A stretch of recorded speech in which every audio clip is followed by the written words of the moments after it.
Emilio's here. Right. Viral, even. Hello, I'm sorry I'm late. I Now I don't know if we wanna go back to the main story right, or probably we do. Yeah, Oh, did are you guys because doing custom thing? No, no, it was only uh, 2 at first, and we weren't sure, like, who was coming, but yeah, like it started off with just me and Joe here, and we're then we'll we, go we'll we go back just to like planned out, and we'll go back to the then main line, I yeah, think. Or I will put yeah, Agrimar back it's on. only 20 minutes since the Sure. planned start time, so like we haven't actually done anything. So I'll do a recap. RPG is here. You hear it, right, RPG?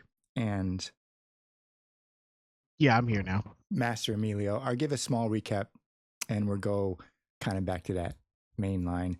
You all had returned Airy Lost to the elves and then accepted a quest to kind of hunt down this head of a forest spirit that presumably Ambrian treasure hunters had cut off in the vicinity in Davokar itself. And you went through a older gate into the base of a tower of Black Leech Rift. It was relatively the closest you decided to do that. You fought your way up through a mama, a matron spider testing her brood, and eventually made it to the top of the tower. The towers of Black Leech Rift are inverted.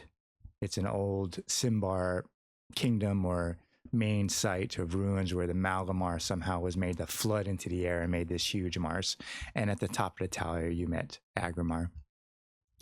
At that point, you decided to try to hunt down these Ambrian black cloaks that Agrimar had been following. And you eventually somewhat found them, although you didn't find particular remains of them when you encountered a huge marsh abomination. After fighting that thing, you and this kind of cloud of insects, you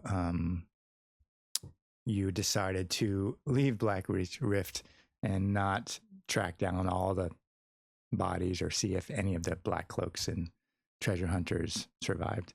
And you proceeded to the Malgomor and down the banks. Partway down, you found this barge that was anchor stuck in the middle of the Malgomor that was just kind of derelict. And Agrimar and Hagen swam out to it, found, the remains of whoever was on the barge just kind of scattered across, cut in half, blood everywhere, and decided they were going to try to free the barge, which they did, and then pole it over and perhaps use that as a means of conveyance down the river rather than walking. They couldn't really manage pulling the barge across and decided that they have to try to get to the other side. As they were trying to pull to the other side, this abomination rose out of the barge itself and came towards Agrimar. At this point, Hagen drove his pole that he was using, and it got stuck, and it kind of lifted him off his feet and plunked him down into the water. And then the barge went downstream just with Agrimar and the abomination on. And as Hagen's in the water and the main group is on the shore just watching all this happen. Anyone have any questions about that? Nope. not I. Okay. Nope. So what I would probably do is, Hagen, you get lifted up off the barge by the pole, like it's a thick pole. It drops you into the water.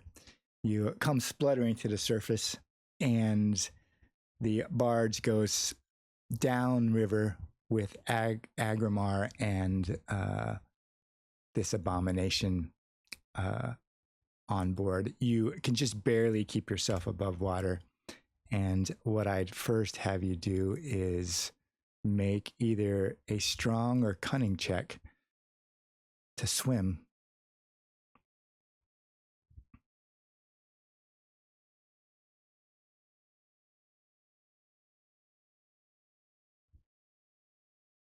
Could I cast this?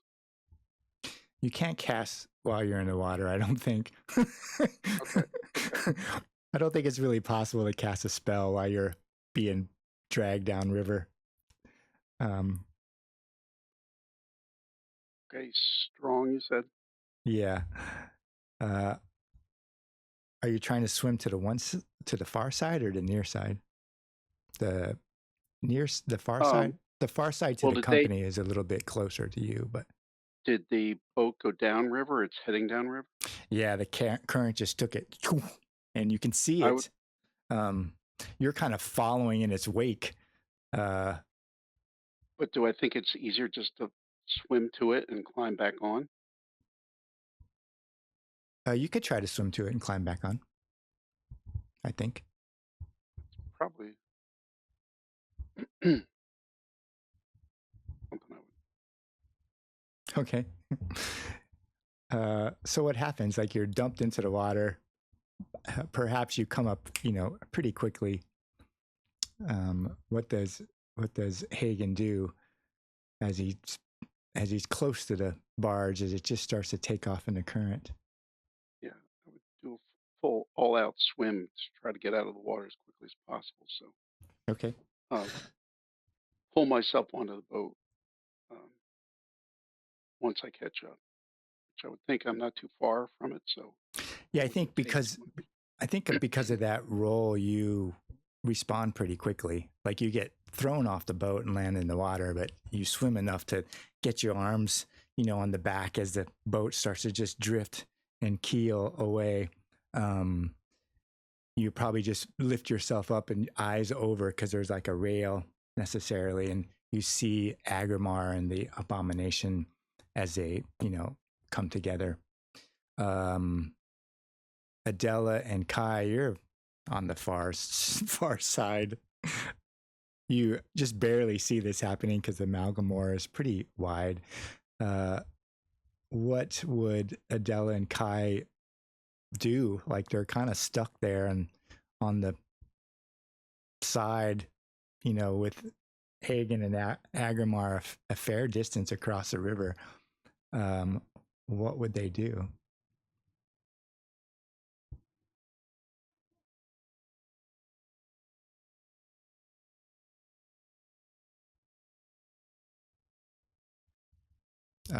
Kai, you're muted if you were talking. Yeah, I was saying like Kai looks at the river and then at Ignatius and back at the river, and it's just like, not gonna be much help. Does he do anything specific? Yeah, Kai is gonna start following the barge along the riverbank, but he's gonna command. He's gonna tell Ignatius to ride Sting out to the barge. How's the spider gonna get out there? The spider has wings. You think he can carry him? I suspect he can slowly. Because Ignatius is a fire spirit, so he's burning. Oh, good point. Actually, Yeah. spiders do not like fire. Right. Very I good mean, point. you could do it, but I expect that Ignatius is going to end up in the water. Yeah. Ignatius, you're with me running along the riverbank. And Sting, go give the boat some web to a line. So you're gonna try to you're gonna put rope on the spider and have it fly out. I was thinking rule of cool. It was going to use its spinnerets to and a little web line as rope, but if we've got rope, that would probably actually work. Oh, a boat's going to have rope on it, so things going to fly out after the barge. Okay. Ignatius and Kai are running along the bank. Agrimar, I'm going to put you in combat with this abomination. I put one on the map right next to you. you're on this barge that's probably about 30 paces wide and 75 paces long. This, which Agrimar would probably know as a barbarian, this Blightborn human rises out wearing tattered kind of Ambrian clothes out of this square kind of hold. And at the end of last, he had a choice whether it charged Agrimar or charged Hagen, and it actually charged Agrimar instead. Do you have any questions, Agrimar? Nope. Okay. Sounds like combat. Right. That's where we had left it. The Blightborn, actually, you tie. And so I'd give Agrimar the benefit of the doubt. As this Blightborn human comes railing into you, it's got these overlong arms that have stretched out longer and kind of these long taloned hands. Its clothes are in tatters. Its hood's kind of flayed back. Its whole face is partly black and most of the hair is taken off. What does Agrimar do? Agamar's gonna swing his sword, swing his axe, mighty Okay. axe.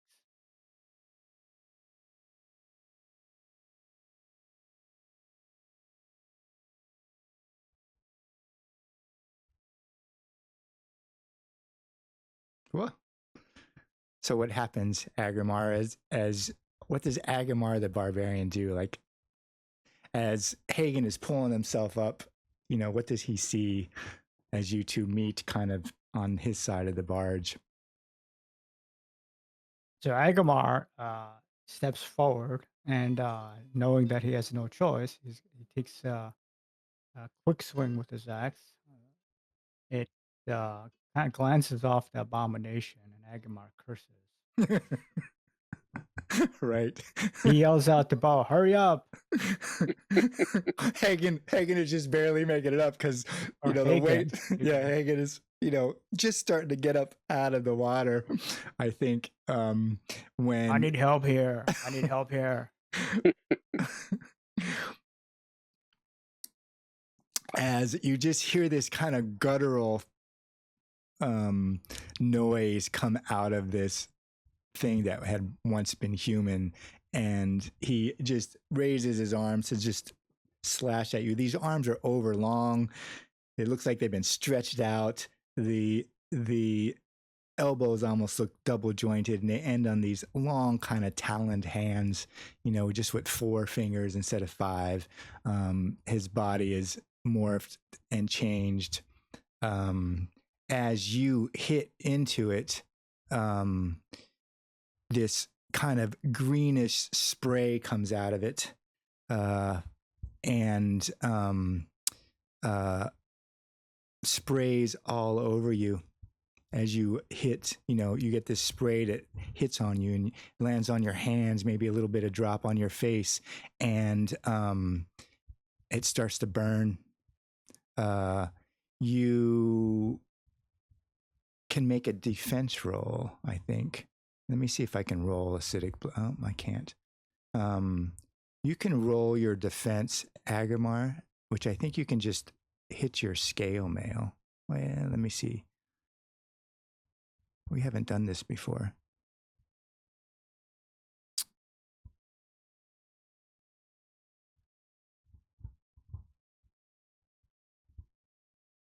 I think you roll quick. Okay. Roll your quick to see if you're hit by the acidic blood of the thing. Okay. Yeah, you just feel it though. Maybe you get, it's almost these little dots that hit you at Agrimar, and you can feel it burn. They're little pricks of pain, but you kind of move as that kind of spray as your axe hits it, and then it just tries to hit you with its claws.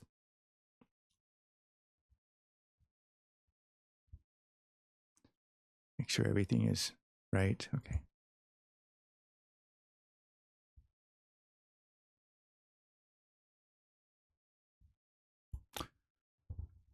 It just rakes you down the side. Agrimar, you just open up a bit of flesh down your neck, kind of goes across your armor down your neck, and then maybe down one arm and shoulder. What does Agamar do is that pain kind of hits him. Agamar winces, and grits his teeth as the claws rake across his body. It's severe. It's a severe injury, and he doesn't know how much more he can take.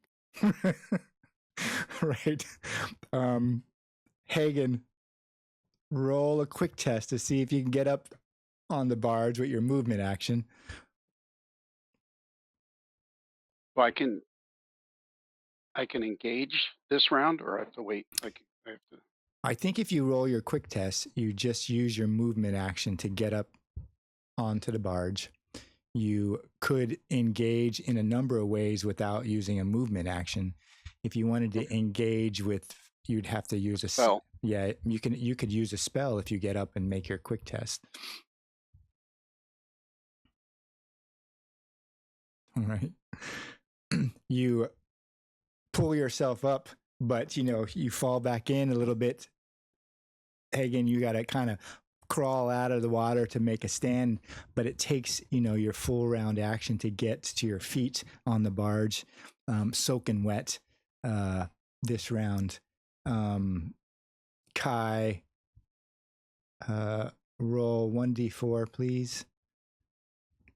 And Adela, do you do anything as you see this battle from afar on the shore? So do I have a clear line of sight? Yeah, you do have a clear line of sight, and they're not really range increments in necessarily in Symbaroum. They're probably 60 feet to 80 feet away. Upwards of 30 meters, perhaps. But you do have a line of sight of them. You could see Agamar fighting this black. You probably would know, Adela, that it's an abomination just by the weird angle of its arms, just the way it moves, perhaps the way it hits Agamar. Okay, so I'd like to throw my staff as a projectile. Okay. I think that would be reasonable. I'm going to put both you and Hagen in initiative. Probably put everyone in initiative.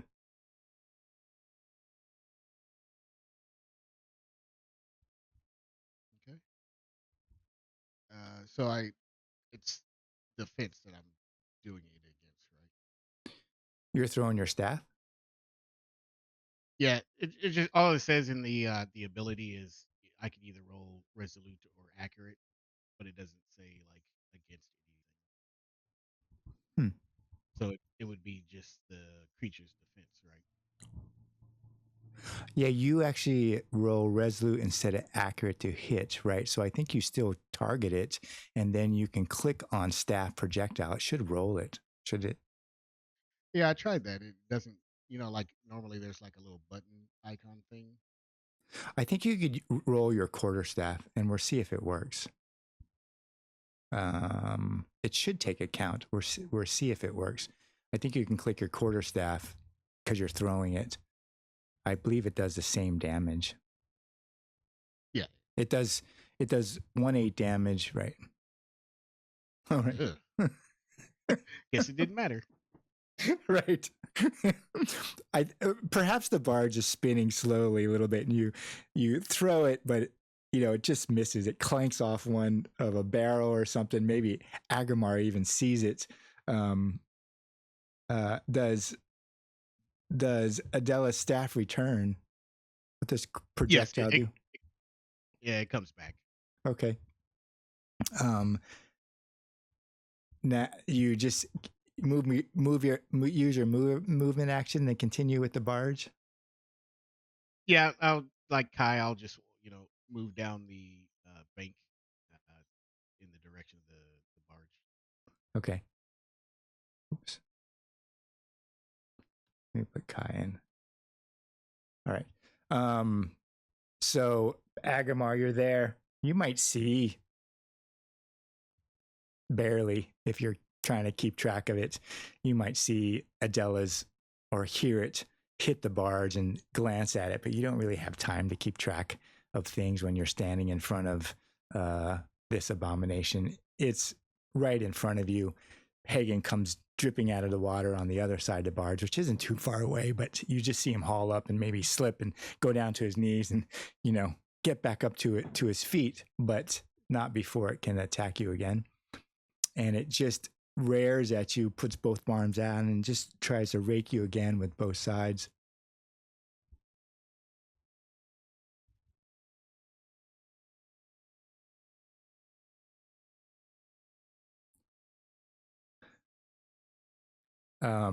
Make another one? No, I don't think so. You already did it. Right? Yeah. You just get, it rakes you down with the other side.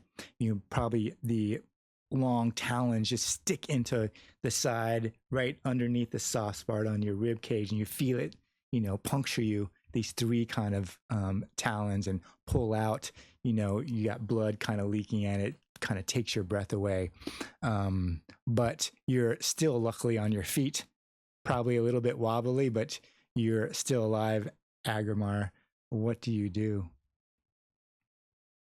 Agama cries out in pain. He's this abomination is slowly, he's gonna die if this continues, and it makes one last attempt to take it down.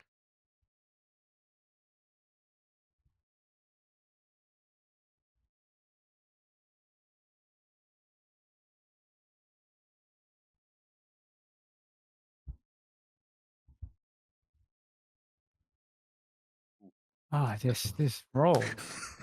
Right. Yeah, those are pretty bad rolls. You hit it, Agrimar, but it just kind of like sinks in, doesn't do any damage. There's no spray of blood or acid. It probably your weapon just gets turned on itself, and Oh, I think are you taking into account two-handed force? I don't think it's considering the two-handed force. Let me look. I think you have it listed, right? Yeah. It should be an option when you make the attack roll. There's one called Ignore Armor. Oh, I see. Let me do it. No, Okay. I can add that. Let me look and see what damage you did.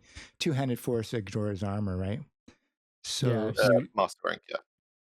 You did 4 that time, and you did 6 last time. So you did a total of 10. All right, let me adjust that. That makes a big difference, Agrimar. When you attack with your double axe, just click the ignore armor square. got it. I see it now. Yeah. Thank you. Okay. So both of those, you make a quick roll, Agrimar, as you hit it, and it sprays out this kind of greenish, fluorescent, no longer human blood at you. Right. It just lands on you. Agrimar just starts burning through. Maybe a big splash of it hits you in your face and neck and goes down the collar of your armor. You just feel it burn all the way down. It's only got the novice of that ability, so you will take 3 damage every round until you do something about it. It's acid. It's acid. Yeah, it's acid. It's blood itself is acidic and kind of burns down through your neck and the plate of your armor until you deal with it, really. You will take 3 points of damage for 3 turns or 3 rounds unless you wash it away with water, dirt, something similar, that sort of thing. Okay, well, he's gonna just dive into the water. You jump in the water. You could do that. You still have your movement action. Yeah, I have the movement action with his axe in one hand. Dive into the water. I think I would. You don't have You don't have now diving in the water is leaving melee combat. Oh, yes, it is, right? You could do it, but it does get to attack you. You don't have acrobatics. Ah, this is bad. All right, so I'll just stay. I'll just stay and fight. End of turn. Okay. Okay. Hagen, you see Adela's staff hit the boat. Probably clatters a little bit and, then flicks over and, goes back towards the shoreline. You probably see in the distance. Kai, did you roll 1d4? Roll 1d4 for me. 1d4. I'm just seeing how many rounds it takes for this janky spider to get out there. Okay. Why do I can only roll 4s when I need to roll them? So it's been one round. You might see Kai's odd spider lift off. It's not made to fly. It before it figures out how to tuck its legs and get out towards you. You see Agamar suffer under this abomination and probably see the acid hit him and his skin immediately bubble. And you see him look at the water, but realize that, he's kind of stuck there. What does Hagen do? I'm going to try to fire a black bolt. Okay. This creature.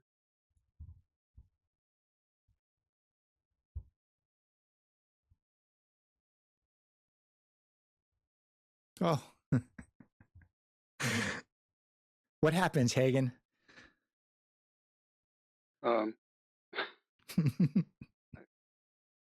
Blast him with a shadowy bolt, just aiming for center mass.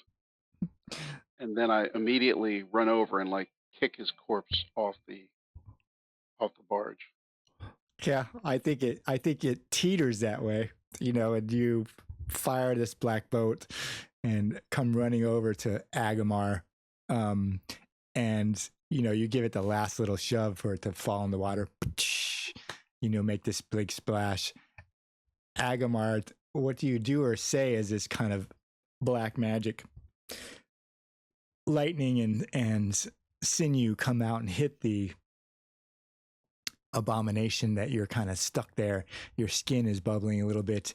You're fairly worse for the wear, but it falls into the water and Hagen's at your side.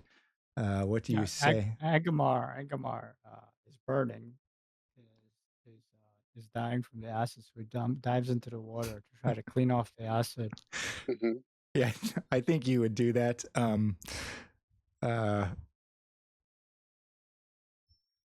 Which is easily done. As combat ends, you dive into the water holding to one edge of the barge and let the water kind of sluice over your head and wash all that acid away and cool the burning bubbling of your skin and around one eye and your ear to stop it from smoldering. And you're just kind of holding on to the barge as it's kind of going downstream, slowly kind of being pulled down by the current. Adela, you see the abomination fall over, kicked over by Hagen. Do you do anything specific as the barge continues to kind of careen down on the further side of the Malgomor? Hey, come back, pick us up. And then I have a question for you, Gene. Sure. Do I still have hunger? Yes, you do. You decided to wrap it up, right? Right. Did you? No. Yeah, I remember. No, you gave it to the elves, right? Did we give it to the elves? I thought we still had it. No, you gave it to the elves because they asked you to give it to them. Because you. Oh, that's right, with the king guy, right? Right, you were at the gate and they told you couldn't pass, and that you had to give up hunger, and you gave up the axe then. Okay. They have those glowy corruption sensing crystals. Right. Yes. Okay, so I'm gonna remove that from my sheet because I was like, oh, yeah, I could give that to Agomar, but too bad. Sorry, Agomar. So the barge is kind of, Agramar's holding on. He gets the water all over him. The barge is slowly spinning kind of on the far side of the Malgomor. Kai's malformed spider probably lands on the barge. You feel it, thump there. It's got a coil rope on it. Kai, what do you have it do now that combat has ended? I just sent it after the barge, Right. and it's a spider. It's not very intelligent. Do you It's have it probably come? standing there with like one end of the rope in its mouth, and if someone ties the other end of the rope, it will fly back with it. Yeah, I don't think it's Otherwise, long enough. It's not long enough to get over, is it? You think it's 100 feet, which is 30 meters? I mean, it's just going to be acting like a draft horse pulling along the barge. Okay. Well, we'll see what Draft Agomar ornithopter. and Hagen does. You probably could shout across the Malgomor. Agomar, you kind of pull yourself out of the water now that the acid has stopped burning, and you and Hagen are on the boat. What do you and Hagen do? Check out the rest of the boat. Agamar's going to check out the rest of the Yeah, boat. I don't think we finished kind of inspecting it. Make a knot so we can pull the boat ashore. Like, Oh, okay, yeah. you tie the boat. you go. No, you go search some more, and I'll tie off the rope. Oh, he'll activate recovery so that he's a little bit healthier. Yeah, you could roll that. You probably get up and kind of just sit there for a moment as Hagen takes the rope from Kai's spider. Hagen, you find there's bites all around because the barge has to be tied up when it's at peerage anyways, and so you probably tie it off. Pretty quickly. Right.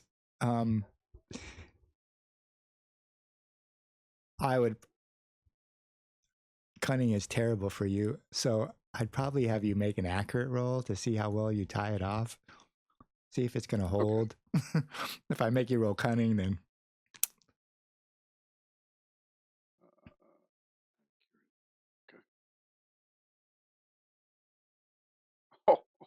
just barely. So you tie off this bite. You take the length of rope from the trickle sting that is now Kai's, and you tie it around this cleat, really, along the edge, facing that way. And Kai, you have the spider return with the other end. Yeah, it's like flying, not a beeline, so to say, but like pulling the boat into the shoreline so it beaches itself and without crashing. You can have the enslaved trickle sting make a strong at -3 test. See if it can pull the boat itself. Oh, it's not very strong. I mean, it's a hard thing to do, but yeah. Does it get a bonus for robust? I don't think so. Fair enough. Robust is the right. It's just giant thing. Yeah. You're big. It's really when you get hit, like you're just. Yeah. You see it like it probably has enough rope wrapped up in its legs, and it's trying to follow you orders, and you just see it get pulled down. Like it's like it stops for a minute, kind of is jittering there in the air, and it gets dipped down towards the water a little bit and probably pops up off the water, and it just starts getting pulled down river with the boat. but it can't pull the boat by itself. Doesn't work. Maybe I should have gotten the big one. Hagen and Agamar, aside from the broken crates of foodstuffs and barrels that, have grain, that sort of thing, and the periodic small arms, you might find a sword and dagger, and amidst the blood and carnage that was on the boat itself, it really was a boat of stores of material. You don't really find anything else on the boat. You see Kai's spider kind of try to pull the boat, but that doesn't work. You're past the halfway of the middle of the Malgomor, and you are trying to pull to the far side. What do you do as the spider starts to fly to the other side with the rope? I want to try to grab a hold of the rope and levitate to kind of maybe stabilize spider's movement, if that makes any sense.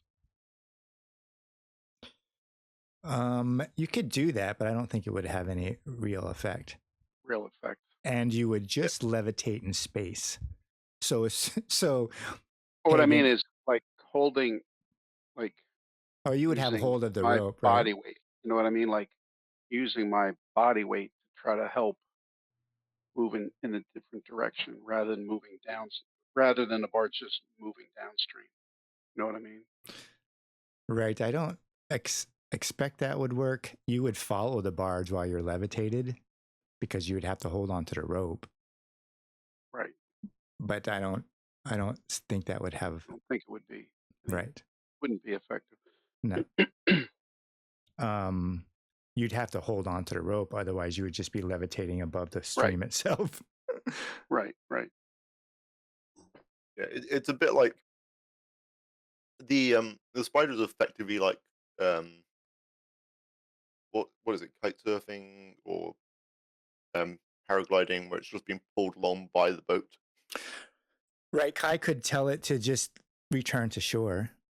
There's enough of the rope. At some degree, you would have a little bit left. They're probably 60 feet away, drifting towards the far side. You'd might be able to get enough rope. You and Adela. Just a quick question. Why do we care about the barge? Jump out of the barge! Are we using the barge for something? You've not heard of the sunk cost fallacy? No. Oh. I'm a barbarian. Yeah, we got an economics student here. I'm just looking at this whole scene of this spider with, webbing and Joe or what's your character's name? Hagen. Hagen's floating in midair, one hand on the barge, one hand on the rope, and Agamar. Sometimes you got to create your own entertainment. This will be a story I tell my grandkids. So if the spider returns with the rope, Hagen and Kai could make an attempt to try to pull it. Try to hold it. It's a hard thing to do. You're pulling this heavy barge back across while you're essentially in rock and sand. And so it'd be really difficult. Okay. With as much slack as we can have, I'll have the spider fly back to us. And then we can loop the rope around a tree to be like a lever. Yes. The tree is too far. There's not enough room for you to go up the bank. Damn it. The farthest edge is too far for you to find a tree to stabilize the boat. Because Hagen and Agamar had decided to pull to the other side when they lost control. So they're well past the middle of the river, towards the other side when they lose control of them. If you remember. Yeah. With the experiments not working, I is just gonna untie Sting. Agamar and Hagen, you see the rope recovered, but it looks like the barge is going to be impossible to pull over to that side, just, on the strength of Adela and Kai alone. What does Agamar and Hagen do? Agamar's just going to look around at the rest of the boat, try to find something useful. Well, they could. We didn't really find anything right in the boat, other than. Well, not in the hold. We didn't check the hold. I believe. I don't remember, but I don't think we went down. No, in the hold you find foodstuffs. The hold is short, like you have to almost be on your knees. They're tall enough for like a barrel to be kind of rolled down the 3 or 4 steps and then stood up and then pushed against the side. They're like a little bit of extra room, not that big in there, enough for maybe one troll and goblin who've been in there before. The hold itself is partially full of crates and foodstuffs. Same sort of things that are lashed to the edges or that have been destroyed by whatever battle happened there. Aside from the poles and the other things, you don't really find much of use. Okay, I say to him, I'm like, okay, time to abandon ship. Agamar just grunts and takes his axe and just goes into the water. Okay. I'll dive in and go towards the shore where the rest of our companions are, but I'm going to not fight the current and swim using the downstream motion. So I'm Sure. fighting against the current. Yeah, I don't think that's going to be hard. You swam out there. You lost. It's a farther swim, but I'm not going to have you roll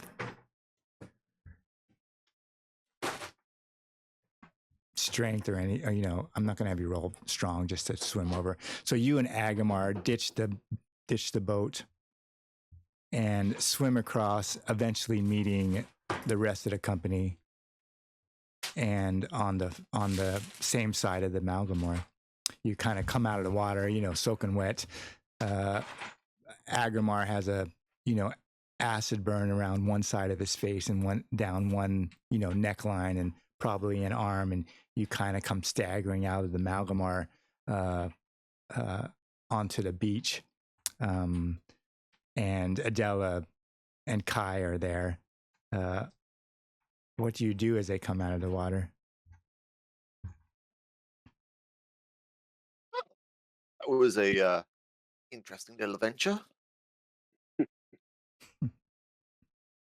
See what happens when you get on the strangers' barges.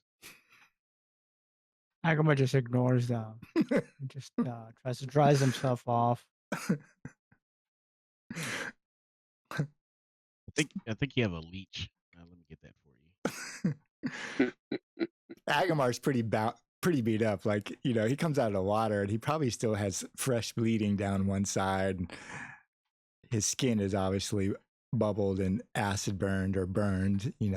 It's probably exceedingly painful. As he's kind of sitting on the edge and recovering his breath. I could change something that might help you.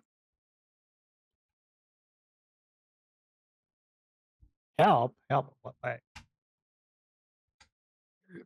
I just pats the spider next to him.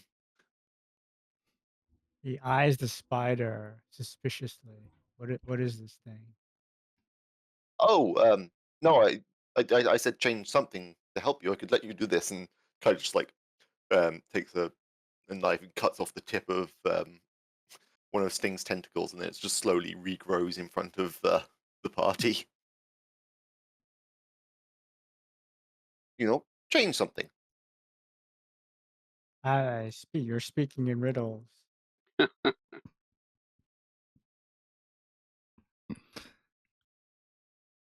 the human not get that it is the something? Agawar just shakes his head and just tries to bind his wounds as best as possible. He's pretty bad. He's in pretty bad shape, but he's seen worse. Does he get that Kai is offering to change his physical form? No, he doesn't Okay. understand these things. Sure. I was just curious if he did or if he didn't. So he has no idea what's. It just kind of goes. Agawar is not learned. He's not a learned man. Okay. So you kind of sit there and recover at the edge of the Malgomor. Adela, do you do anything as everyone is recovering? The barge goes downstream. Eventually, you kind of see it drifting over to the far side, but it kind of keeps going downstream as you all are outside the water. And eventually you're going to lose sight of it. No, I think Adele is like, well, what time of day is it? It's probably just afternoon. I think you got there about 1 or 2 in the afternoon, so you got a few hours of light. I say we camp and let these people dry and start a fire. Okay. Yep. Wait out the rest of the day and let people recover. Yeah. Okay. Hagen, do you do anything with the time? No. Dry off. Okay. So after trying to go ahead. I might wander a little bit, not too far, like still within sight distance to map a little bit. But other than that, I don't think I would do anything else. Upriver or downriver? Up. Oh, the way you've already come? Well, we were going northeast.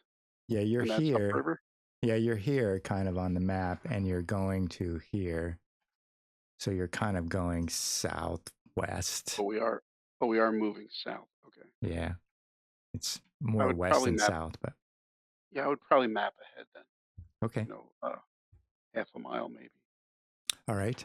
So you're going to walk slightly half a mile downriver, mapping the Malgomor or further while the company rests. Okay. Kai has Ignatius go with him. Now, I guess they don't have to be inside of you, Kai. You can send them with what instructions? I mean, Ignatius is functionally a person. As far as the game mechanics go, he has a cunning of 7, which isn't very bright, but he makes up for being bright in other ways. Sure. More literal ways. But it is just an independent, loyal creature. And Kai sends Ignatius with Hagen as he's going to map a little bit west, southwest, and stays. Yeah, there are some air quotes, protect him. Stays with Agomar as Agomar, recovers and rests. Mm-hmm. Adela, do you stay with the main group or let Hagen and Ignatius kind of wander on their own half a mile, 800 meters? Oh, they're fine by themselves. Okay. So Adela, Kai, and Agomar kind of rest, decide to set up camp this late afternoon, let Agomar kind of recover after this event, and Hagen and Ignatius kind of wanders downstream. Hagen, you're probably well outside of camp, maybe near the point where you would turn around, and in the distance along the bank of the Malgomor, you just see this huge tree outside the forest line,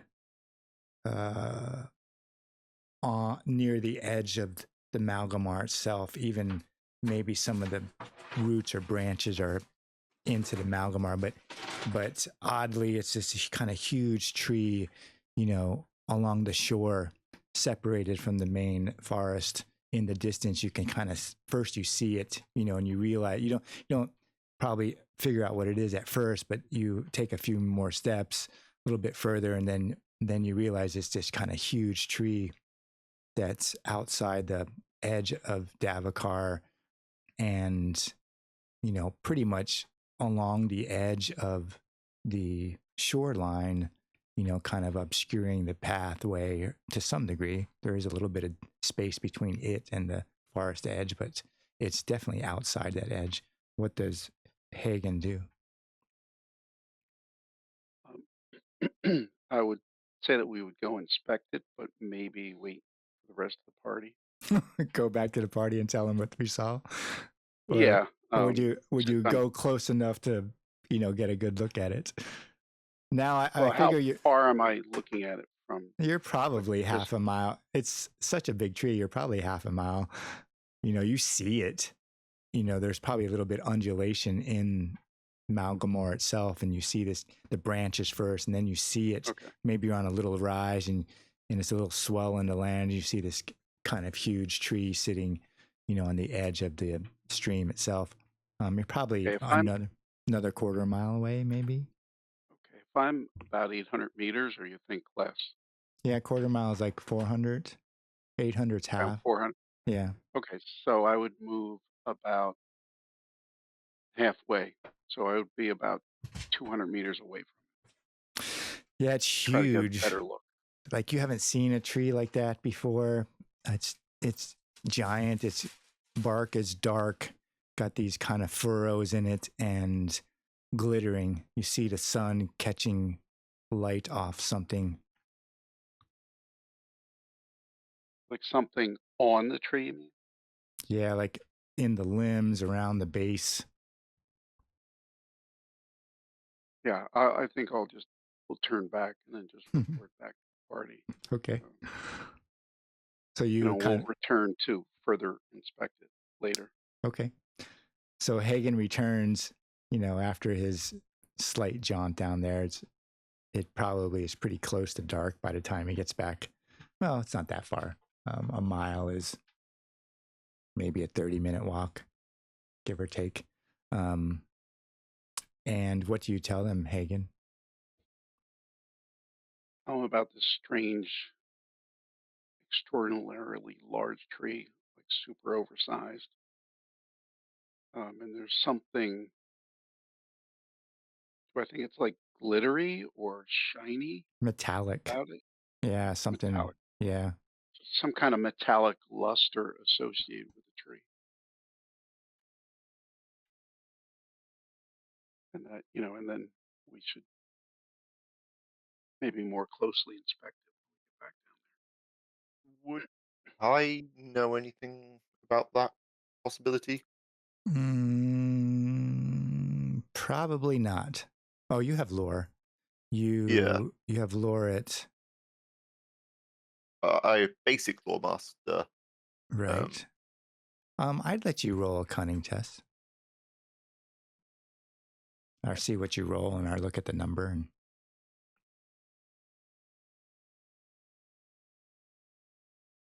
I'm an elf. Elf likes trees. 6. Yeah.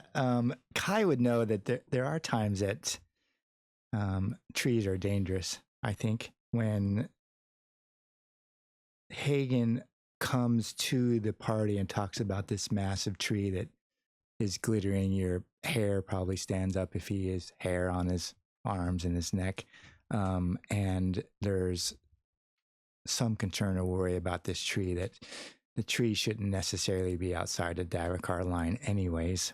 And he does know of ancient trees within Davokar itself that pose danger to travelers or trick them into its limbs, or, feed on flesh and blood or of those that it catches.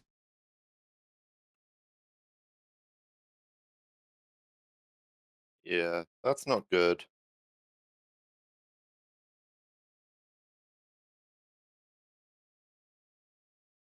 And so the party is going to rest there for the evening? Yes, I think so. Okay. 2 watches or 1? 2, I think. Okay. Whoever wants to do first watch can just roll vigilant. I'll take first. Okay. While the rest rest. The rest.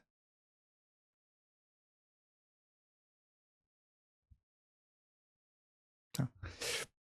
Early evening, Hagen, you're on watch and you just, it's darker. There's just probably barely any light. And then near the end of your watch, you just hear this kind of groaning sound to the southwest, and cracking, like a groaning kind of cracking sound. And your watch ends without issue. Does Hagen do anything when he hears that sound?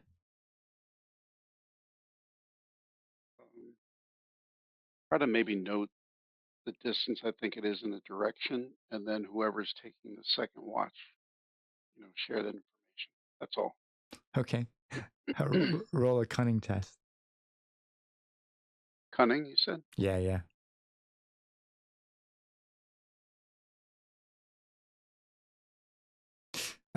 You think it's maybe 400 meters away. You can't see in the darkness. You think it's pretty close. Okay. Yeah, I would share that. Okay. Who is taking second watch? Agamar could take it. Okay. Agamar, how do you feel after getting out of the water? Agamar is still very severely injured, but he's grateful that he's still alive. Yeah. I think He counts his blessings. He gets 1 point of toughness back because he rested. You count that as a rest. A day rest, or count that as his day. And he could roll vigilant.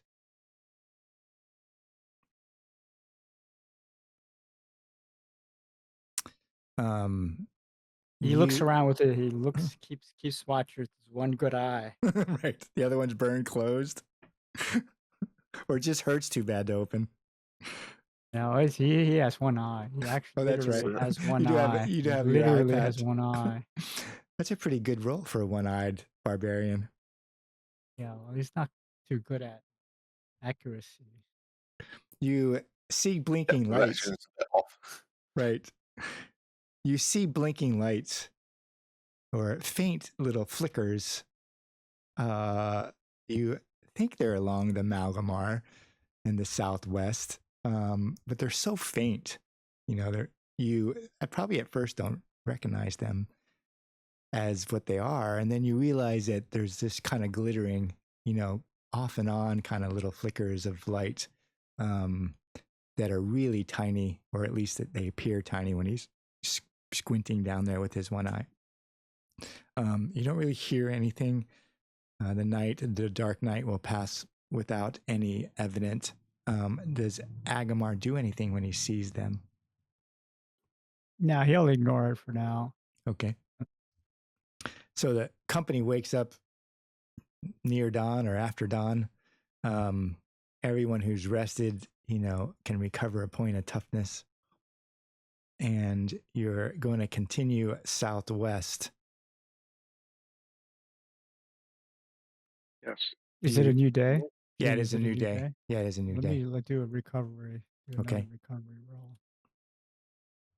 You do know that you can do more than one attempt a day. Per It's just day. one success. Yeah, you can. Yep. Oh, I didn't know that. So I just keep going? That doesn't make sense. I think there's a degree of narrative description to it. I'll do that later then. Okay.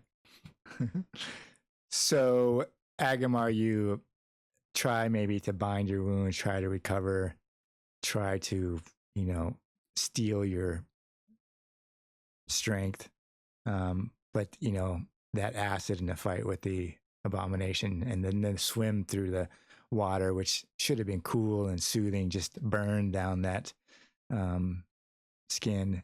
And the company gets ready to proceed southwest down the Malgomor. Does anyone do anything before you continue?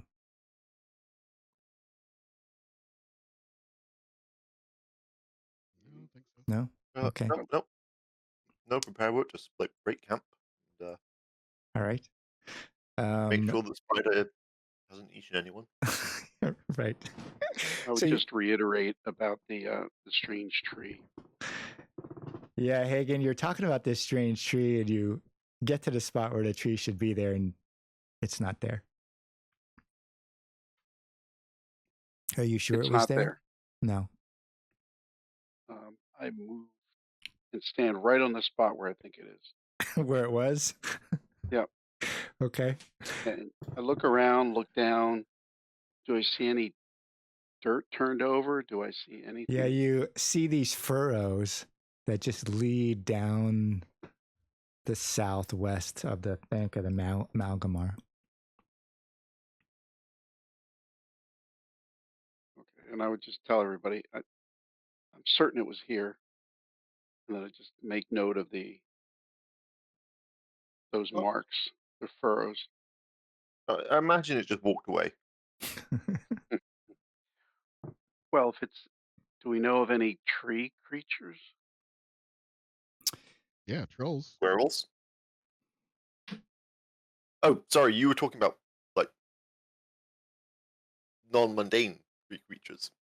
Like treants, I mean, in this game.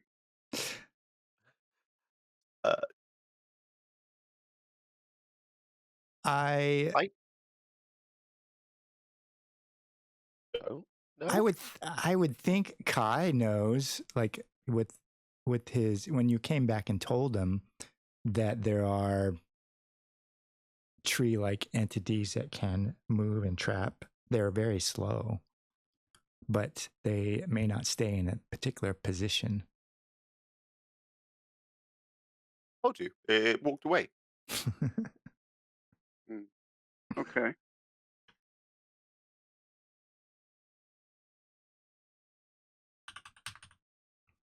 So you continue down the northern bank of the Malgomor around kind of this edge, around this, you go around this kind of spit that comes out right where you were, right here. You can kind of see that the Malgomor kind of makes this bend, and there's this kind of little peninsula. There is a larger island kind of in the middle of the Malgomor, and you go around this peninsula, and the water there is pretty deep. You can see it kind of flow through this kind of channel that's moving much faster. You don't really see the barge there, but as you round this kind of peninsula, you see this great tree kind of straddled across the bank of the Malgomor because the land drops away. So there's not a cliff, but it may be a 3 or 4 foot kind of drop or height of the embankment of the Malgomor.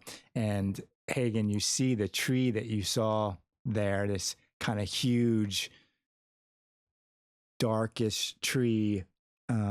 Part of its limbs are in the Malgomor, this fast current, and it's kind of straddled across the thin beachhead that is in that kind of turn.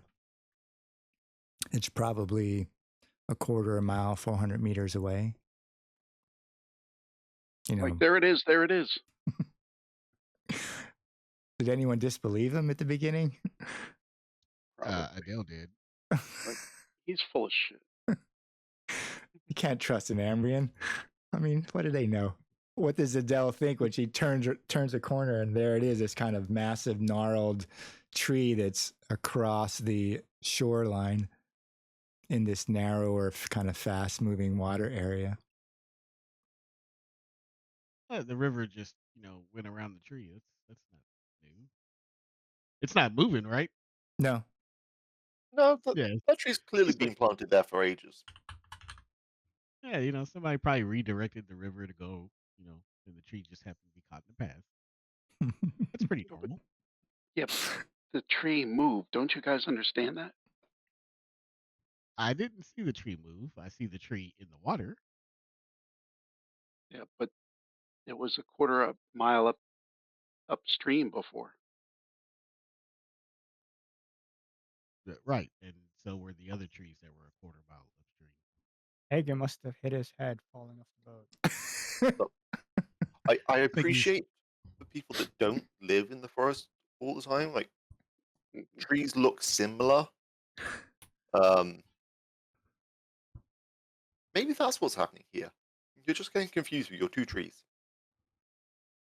Listen, I'm a cartographer. I've seen lots of trees. I've even probably mapped and marked locations of large-sized or extraordinary trees, but this one is beyond typical for sure, and it has moved. Right. Okay. Well, let's just carry on. Tell you what, that's ridiculous, but um, what if we'll move within 100 meters of it? And I said, we'll take a break and we'll rest for a few hours to see if it goes anywhere, if it moves.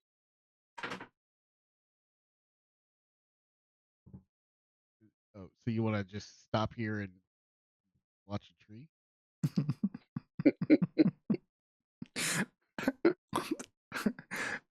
Adela, make a cunning roll flat.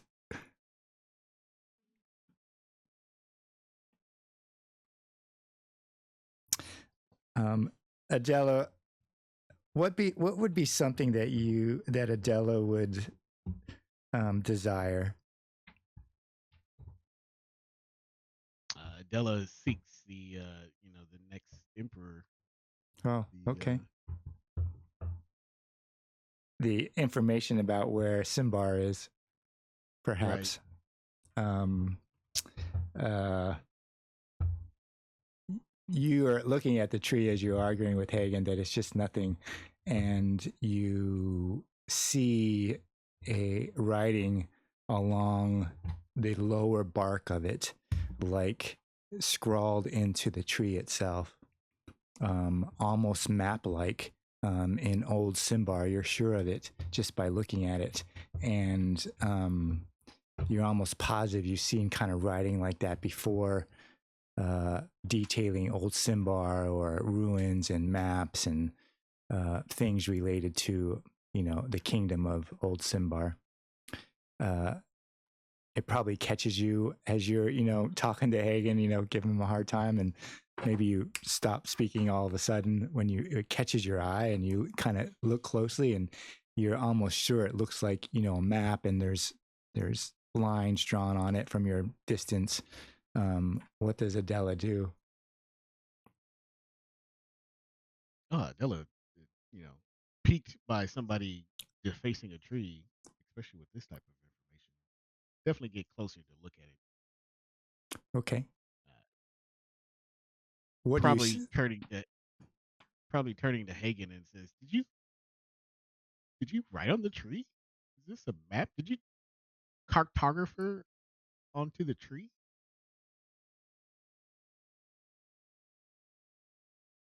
As I get closer. Okay. Hagen, make a cunning roll.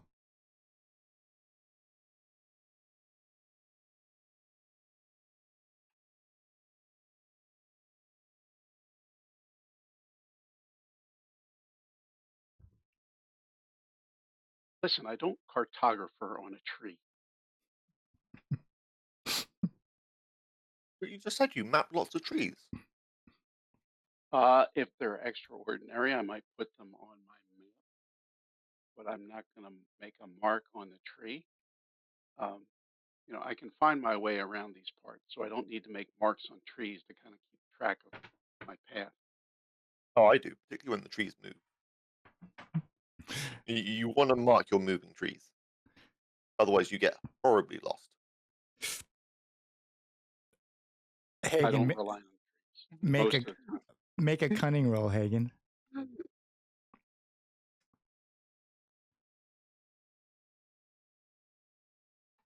straight up. Yeah. Yeah, Hagen, you look there with Adela. She's probably yammering at you about this thing written on the tree, and there it is. You look over there, and you're a map maker, and you're almost positive it's a map from where you are. Details, route. It from the distance you are, you can see borders on it, like it's been outlined. Maybe even has like a legend or a section that's squared off, that a proper map that an Ambrian would draw on a piece of parchment. And Adela kind of walks away from you and quips at you for writing onto the tree itself. What does Hagen do when he looks at the tree mid-argument and sees that there is something written on the side of it? I'm going to go up and approach it and try to, how you put the paper over top of it and use my pencil to shadow it. Okay. You're going to get right up on top of it and start pulling out paper to make a copy of it, like you're drawing across it with, charcoal. Yeah. An impression, really. Yes. Right. Agamar, you see them wander off towards the tree, Adela and Hagen, caught by something of interest, and they start walking towards the tree. Hagen's getting out a piece of paper probably and something to make an impression with charcoal, and he maybe even see him kind of measure out to make sure he has the right size as he's walking up. They seem kind of involved in this. What does Agamar do? Agamar waits on the side. He kind of chuckles all the discussions at the discussion of moving trees and maps. He doesn't know much about these things. He just waits. Okay. Make a cunning test.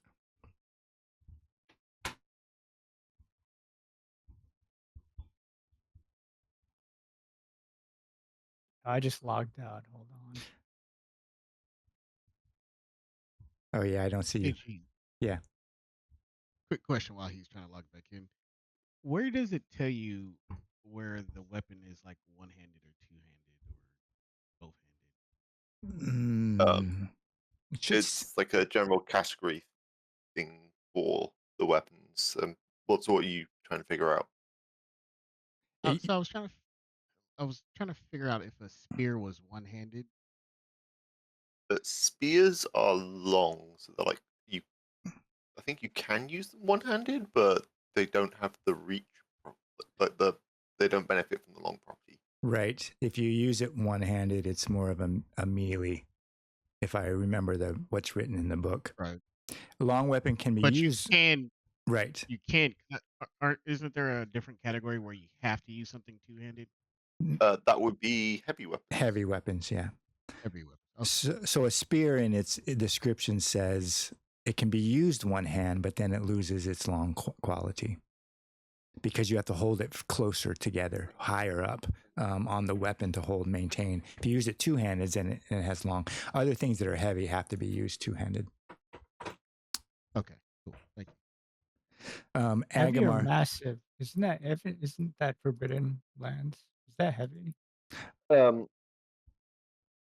There is massive. No, there is a quality called massive, but it's typically related to the force. Confused. Yeah, the force of it. So he failed his cunning. Yeah. So, what is something that Agamar would desire to find or catch his interest? Desire to find. Well, he's not a complicated man. Mm-hmm. maybe. Find some Templars. Yeah, or kill. Information about Ambrians, yes, Templars. Yeah, information about some Templars.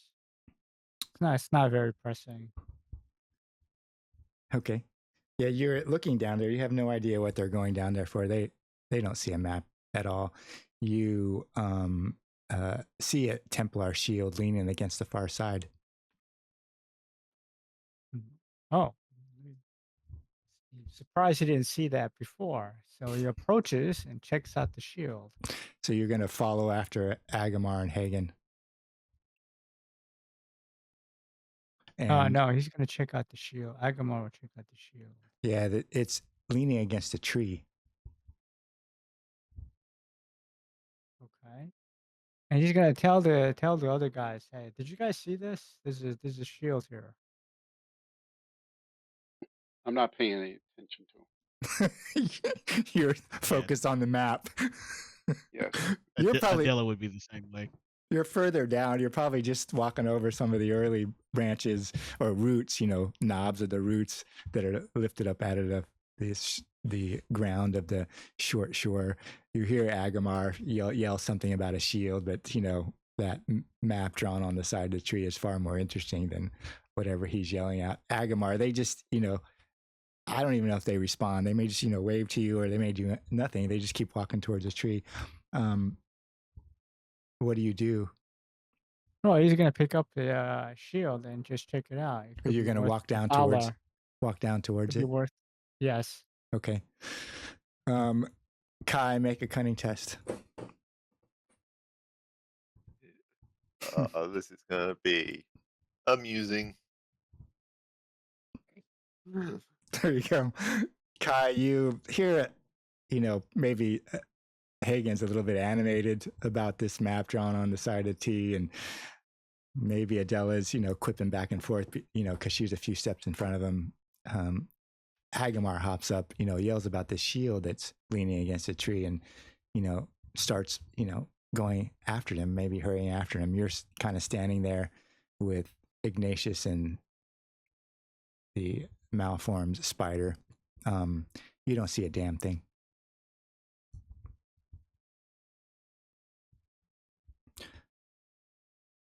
Hagen and Adela are, maybe 4 or 5 steps from the tree.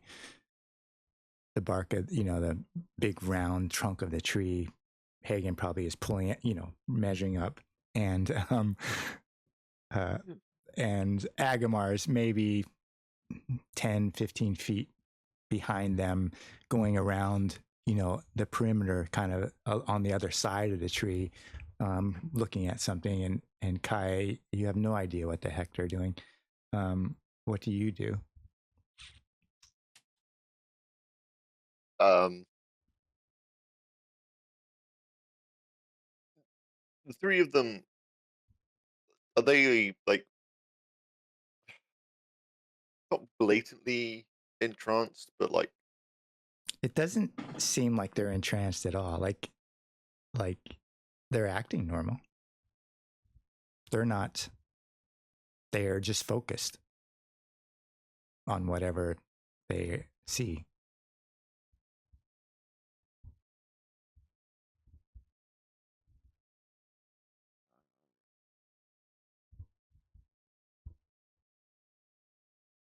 I mean, Kai doesn't know what this tree is doing to you guys.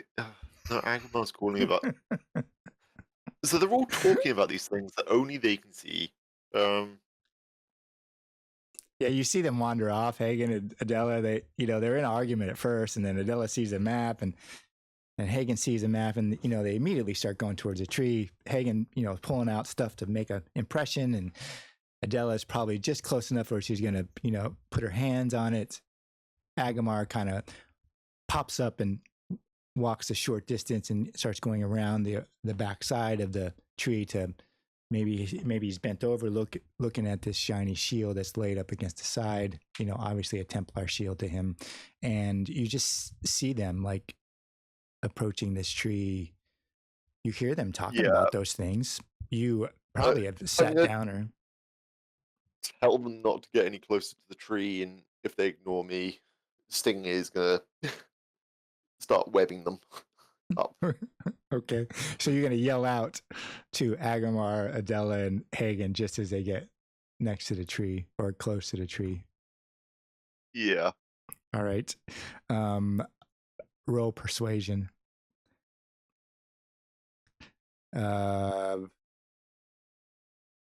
or just have you do it that way. I am a sickly not very. Oh, that's the spiders. Yeah, Persuasion. I was looking at the wrong sheet. You would have failed anyways. Your persuasion is 8. You keep rolling private. Is that you don't want to see those rolls? Oh, no, sorry. I changed it to private earlier when I was setting up how much corruption the sting got. He rolled a 16. His persuasion is 8. Agamar, you yell out about this shield and then get up to go check it out. You can see it there glinting the edge of it. It's obviously a Templar shield. Kai yells out something to you, but does he hear? He hears it, but why isn't it convincing? Why does it matter?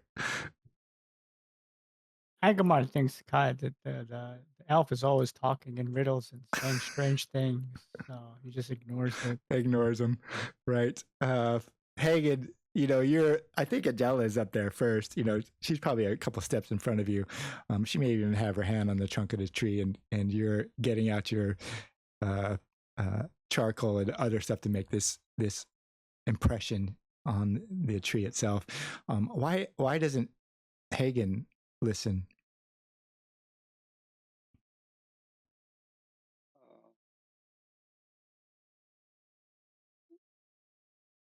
I think he would just be intrigued by this impression of a map on a tree. It's something he's never come across in all of his, let's say, 35 years. I don't know how. Yeah. Yeah, you can see up in one corner there might be a little writing that looks like old Albertor, and then the Ambrian Davokar Peninsula. I mean, it's a beautifully carved in map. That's what Hagen sees. Beautifully carved in map, with points and old points of maybe old Symbar in Davokar itself before there were really trees, and maybe the Malgomor. Like, you're looking at it and it's pretty amazing. Yeah, I would be really intrigued by it, I think would be the word. Okay. Adela, you got your hands on the bark itself. It's, this old map of old Symbar with a little, not star, but a little mark in the center that looks like an old Symbar mark, and, got these kind of areas of Davokar in it. Seems to indicate, the seat of Symbar, or where the throne would be. Kai yells down something that's kind of just lost in the shuffle. What does Adela think? I think intensely, looking at these markings, Adela reaches out her hands to like trace the map and feel the grooves of the symbols and stuff. She's probably mostly intent on like trying to figure out what this location is, or the map is showing. Yeah, it just catches you. You almost think, Adela, that you're looking at a map of old Symbar that seems to indicate where the seat of the king was, where the throne and the high city was, where you could find the throne of thorns and Symbar itself. As you're kind of touching it, you might even lean in closer, and you're leaning in closer, and there's these kind of cracks in the bark itself, and you see it's just weeping this blood, like red sap that's completely thick and opaque. And just about that time, Agamar, Hagen, and Adela, the tree attacks you. Oops, it's pretty big. It's just giant, ravenous kind of tree. Adela, you realize as this kind of dark fluid is eking out this kind of red sap that you can almost feel as your hands are touching the tree, that it's warm, almost like flesh itself. What does Adela say?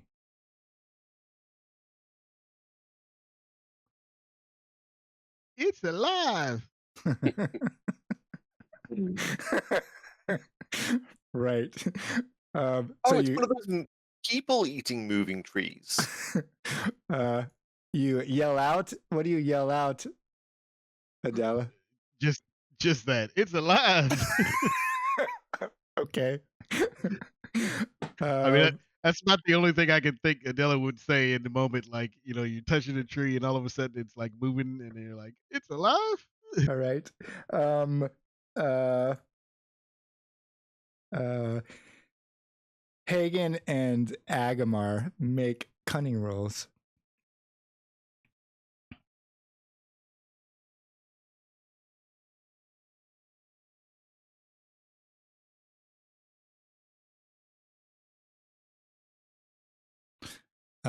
Okay. So Hagen and Agamar, you hear Adela yell out, and as she does that, Agamar, you're looking at this shield, and it just fades away.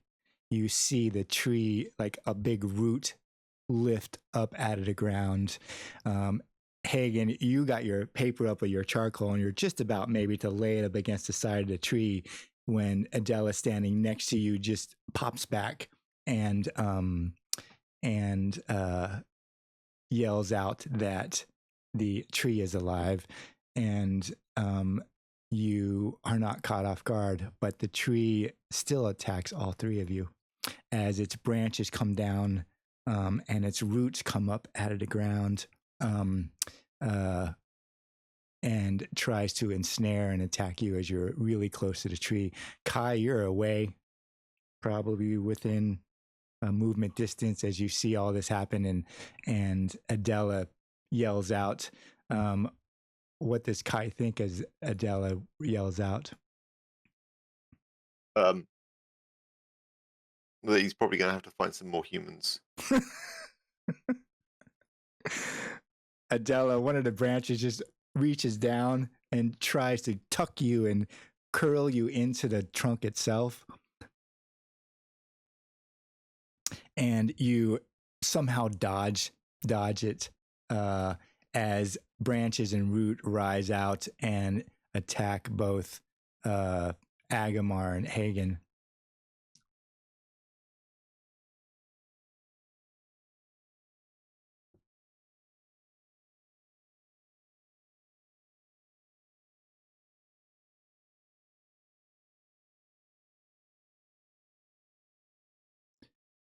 Hagen, if you could resist.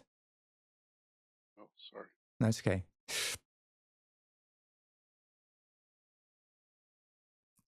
And you are really close to Adela, so maybe she partially grabs you, or you stutter. What happens in that moment as you got your parchment and charcoal up, and the map disappears? He visibly looks angry.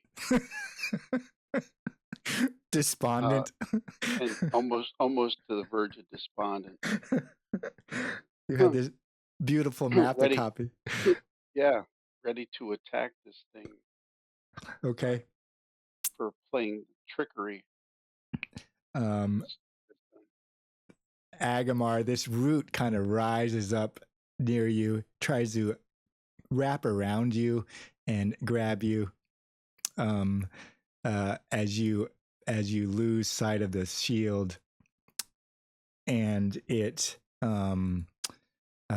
just buffets you against the side of the trunk. You kind of fall into the side of the trunk because it's this kind of huge kind of root, and pushes you into the side of the trunk. And let's see, I think you have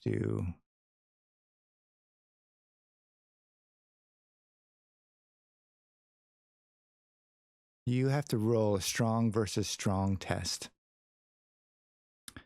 as it hurls What's you. the modifier? You just select it. You select it. You can select it as a target and roll against it strong. I don't think I could select this die. Double right click.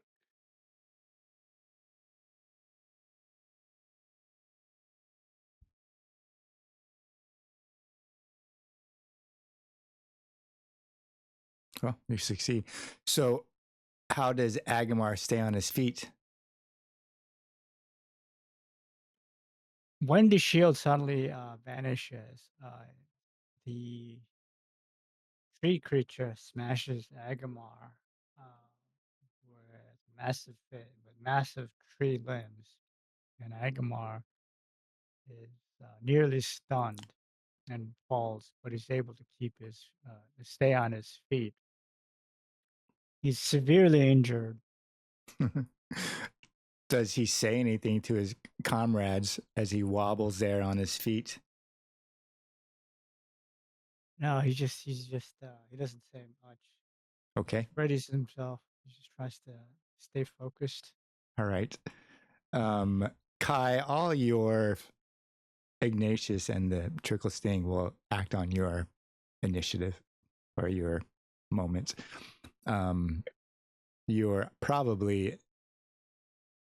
You're at least a movement away from the outer edge of the giant tree itself, because they had walked down towards it. Adela, you're near the trunk. You probably draw your hand back from its warm trunk, and as this kind of dark red fluid is out of the edges of it, you duck as a huge limb comes past you, and Hagen ducks as it goes over the top of the head. You see Agamar maybe on that far side get lifted up off his feet a little bit, but somehow maintain. But he's, almost brought down to the ground, and he, staggers a bit. What does Adela do?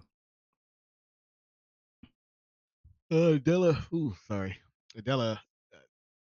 basically whips out the staff and proceeds to smack the tree, cursing at it as she ignites the flame within the staff. Okay. So you can select the tree.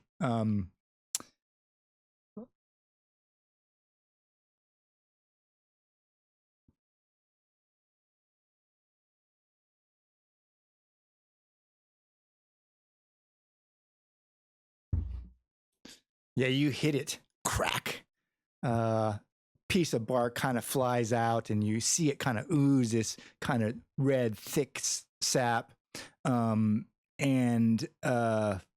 it jangles your hand and arm a bit, Adela, and its limbs just start to shake, and you see roots kind of rise up a bit out of the soft earth, and it's like you're torn off a nail. Really, you look at the size of it and the small little mark you made on it, and realize that this thing is huge. What does Adela do with her movement action?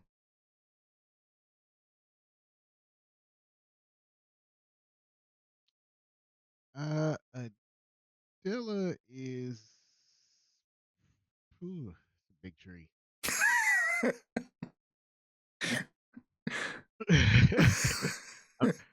You're looking up at it like it blocks out the sky. Limbs are rising up out of the thing. Yeah, I'm thinking whether I want to move back. You can. I'm gonna just stay there. Okay, you're gonna stay. I'll dance around. All right, Agamar, you're fairly severely injured. You haven't really recovered from the abomination on the barge. This tree in front of you is huge. The Templar shield, fades from view, and it almost brings you down to your knees, and you're kind of staggered there. And you realize that this is a fairly bad position to be in. What does Agamar do? Well, realizing his situation, in desperation, he roars and chops at the tree. Okay. No quarter, Agamar. Living or dead. He doesn't have choices. If he flees, he gets hit, right? The tree gets a free attack. Yeah, he guarantee a hit. He still may make it out, but he may take a hit as he's leaving the area. Can you see what the other guys are doing? Can he see that? Yeah, he sees Adela whack it. What would Hagen be? Would Agamar be able to tell what you're going to do or what you have planned?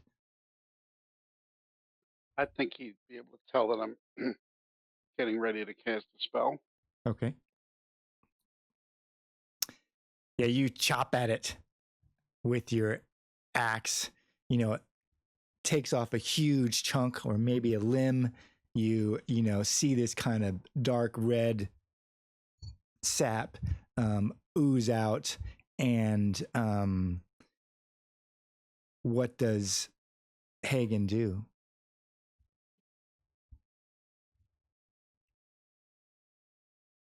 Excuse me. I'm going to fire a black bolt.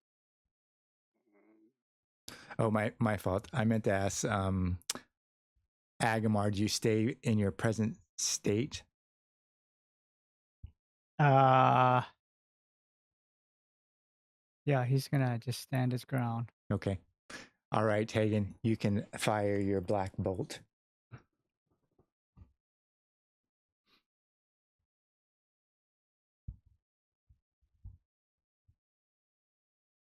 Am I supposed to have armor impeding target? Am I supposed to have that mark on it or not?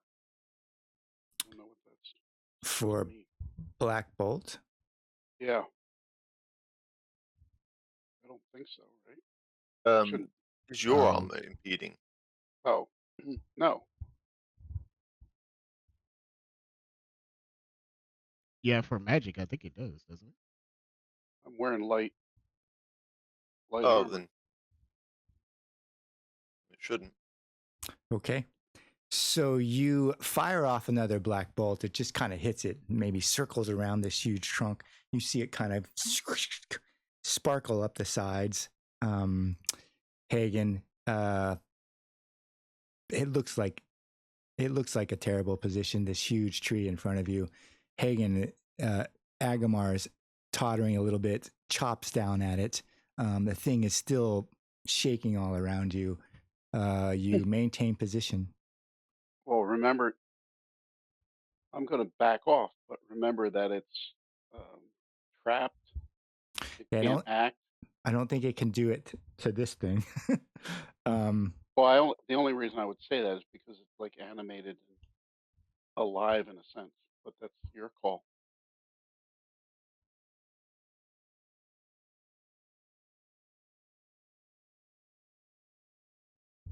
If you don't think that's...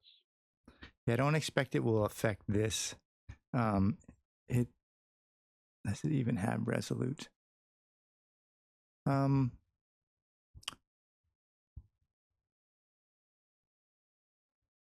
What I'll do is roll resolute, and I'll see if it takes off the number of attacks.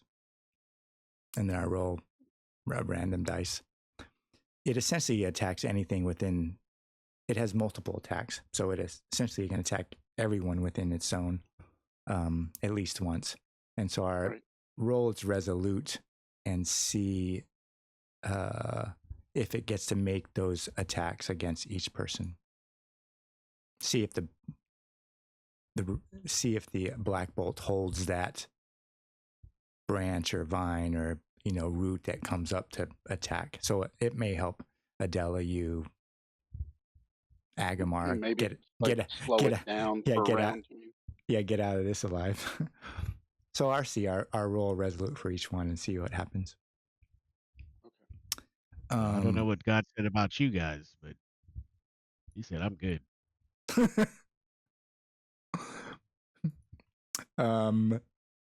Kai, you're above watching all this as a tree comes to life, almost tucks in Agamar to its side, barely misses Adela and Hagen. What does Kai do? Kai looks at the tree and thinks, oh, that's not going to be good for people. And Kai would know as soon as you come within range, just like a long weapon, it gets to strike you. Yeah. So before he does anything, he is going to curse the bloody thing. Curse it. Yeah. It now has disfavor on all of its attacks Okay. against anything. Like, so second chance to fail anything it does. So that's your active ability, right? You cast cursed. Yeah. And then Kai is going to stand safely out of harm's way, because why is he going to?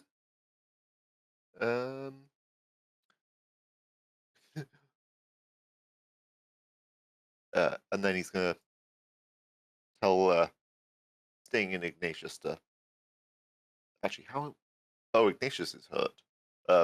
Ignatius, you can stay back and protect me from anything else. Sting, go help our friends.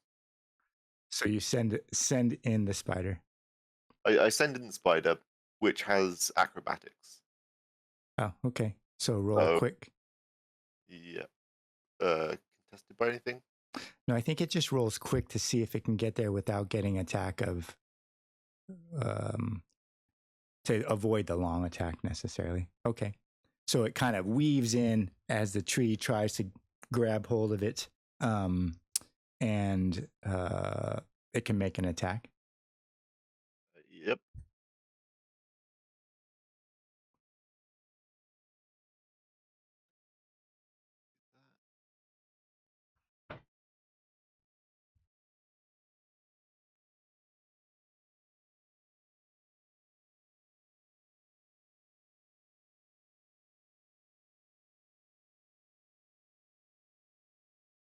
Well, that was a bad damage roll.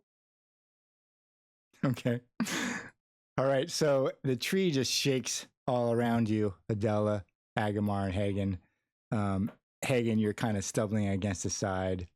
What I will do is, Adela, I will roll a resolute check to see if it can attack you against the black bolt. Yep. Let me look at.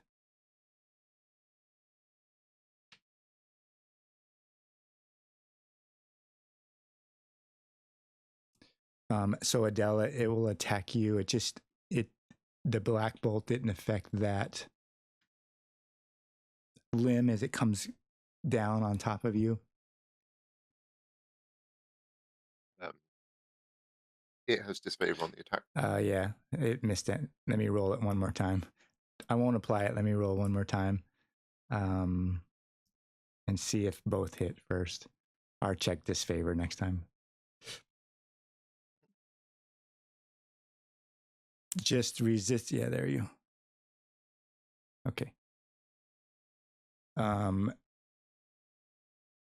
I'll just apply that one, Adela, as this limb comes crashing down, kind of pulls you into the side, and you need to roll quick versus accurate against it.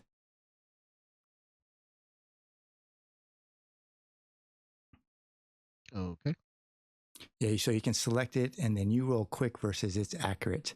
It's trying to wrap you up and embrace you, pull you into this kind of crushing embrace, and it wraps around you as it hits you and pulls you in with this crushing embrace, and you're going to have to make a strong versus strong test every round to try to get loose, and you're otherwise held there.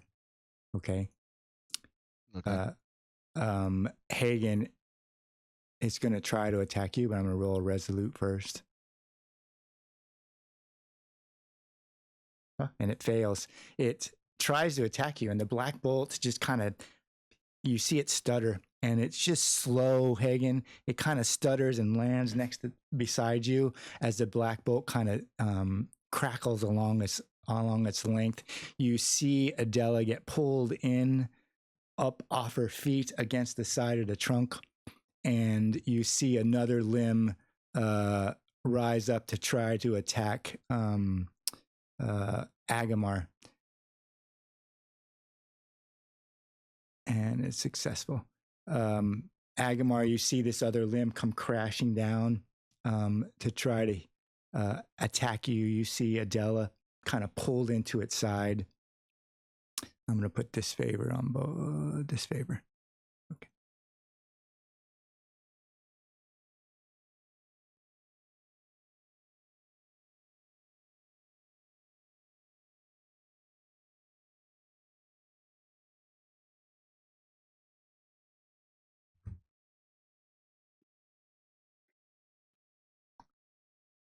Agamar, you can resist if you're there.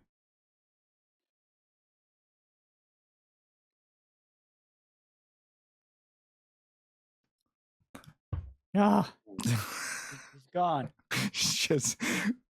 just barely. What happens, Agamar, as it wraps around you and pulls you in? What does Agamar do as it kind of crushes him into its side? Agamar fights to his last breath, but the tree is too strong, and as it wraps its limbs around the warrior, Agamar, it crushes him and crushes the breath out of him, and Agamar blacks out. Okay. You're just pulled in. You and Adela are lifted up off your feet with these two giant limbs kind of wrapped around you. And other limbs come trying to crash down on top of Kai's spider. And the black bolt just kind of scintillates alongside. Go ahead. I'm sorry. We don't have a healer in this group? No healer? We do not. Nope. None of the groups have a healer. Oh, I should have said something. I would have rolled up a healer. Well, it looks like I'm going to roll Well, with, right. I was Dr. going to say Stone. you're going to get a chance to roll up. Yeah. That'll be in the next guy. My last character in this campaign that died was a healer. For the record, not that it really matters now, but the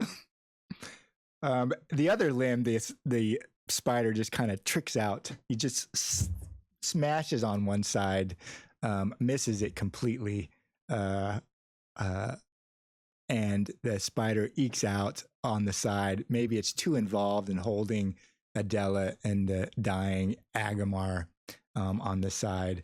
Adela, you're up off your feet. The limb is wrapped around probably your body. Your arms are kind of stuck on its side, and it just starts to squeeze you. You have to make a strong versus strong test.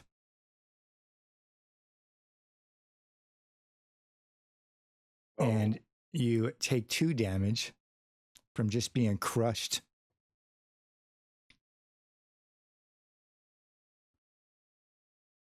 And what does Adela do? Oh, you can see Adela. She's struggling against these branches. She's like, I don't need a bark mask. Didn't I tell you guys this thing was moving? You're on the ground yelling. A little late for that now. Right. Why did we even come seeking this tree? Adela, you're yelling down at Hagen, wrapped up in this tree as it lifts you higher up into the branches. You're just stuck there as you try to free yourself, squeezes you more tightly. You just kind of feel it wrap more kind of the limb around, and you're just stuck there in the tree as it lifts you up into more branches come down on top of you. Agamar, make a death save.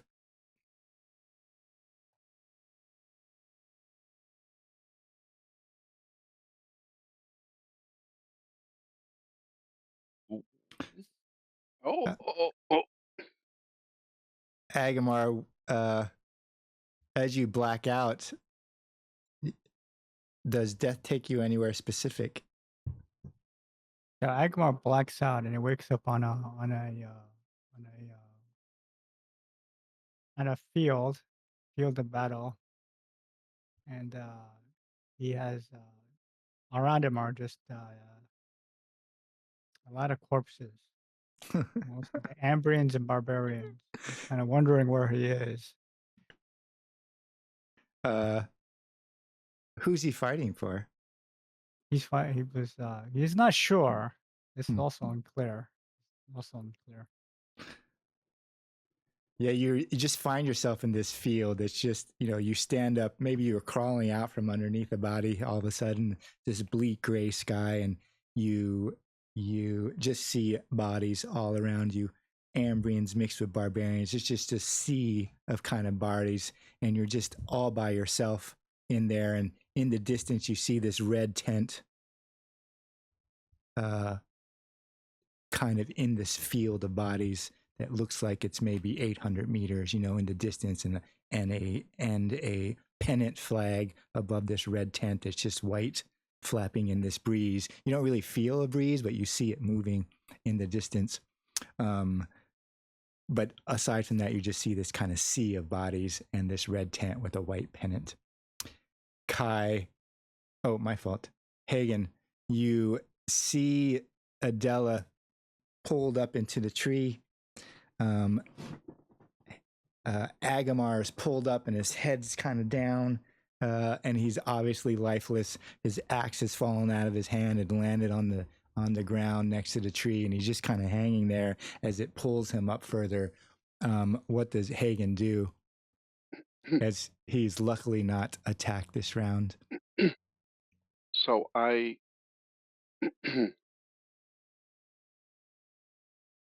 would think that larva boil would work or wouldn't work. So I would think it could act as like a termite or something.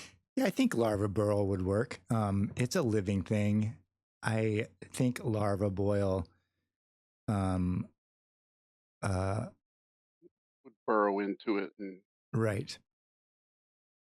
so could I? I'm looking at its So thing, but how much damage does larva boil do per turn? a D4. Yeah. You look at it, Hagen, and you see how thick its bark is. You see how thick its limbs is, and you realize that larva boil would just be like a surface annoyance. Well, there's no armor. You can't use armor. Right. But I still think it would be ineffective. Right. It's let me see. Is that mostly armor? It says ignore. It ignores armor. So. Well, I could think you could bury it in its sapwood. I'd let you do it. It's got the quality armored at master level, so it ignores like 4 points of, but that's natural protection. So I think larva boil, since it's a living thing, you can implant it. Yeah, you can implant it underneath it, and I think it would work. All right, so I'll try to implant that and then take a move action to move away from the branches. You said Okay. At least the one who was trying to attack me is. Well, it still would like get frozen, or it would still get a. You can move at it melee. It would still get a chance to attack you. I would still roll resolute for the black bolt to see if it does it, just like I did on all 4 of you. And it has the curse effect as well. So even if it can act against you, that's negative. So you're going to run, Hagen. Yeah, I'm going to back out of melee range. Okay. Knowing that I can still do, these 2 spells. Yeah. So you're just lucky, Hagen. Everyone else wasn't, but you are. Not so lucky. Right. You skip out, like the black bolt's kind of crackling up closer to you, probably. Maybe that's why it misses you as you clip out, and run back towards Kai anew and get out of its range of its roots and its limbs, and get yourself free. Kai, what do you do? Hagen comes running out. You see a limp Agamar in the tree branches, and Adela pulled up into the branches themselves. We'll have to try and maintain the curse. So that's still going. Okay.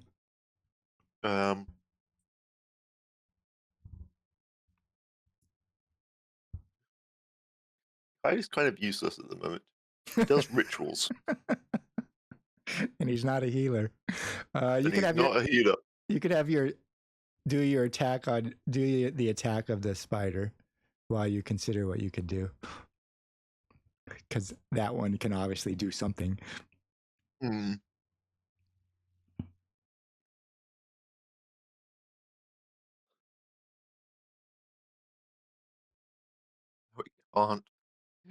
Can't roll more than 6 damage.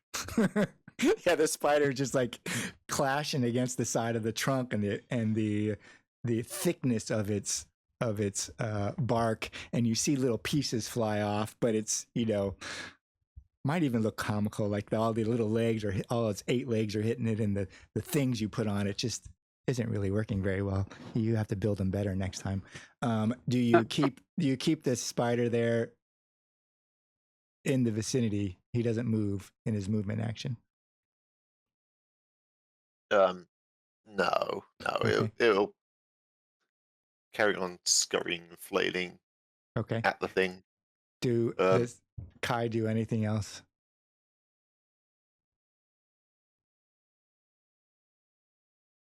I genuinely can't. I have a whip. And Does he say anything as Hagen kind of like stumbles out of the range and the enormous roots rise up and the tree starts moving towards the edge of Davokar?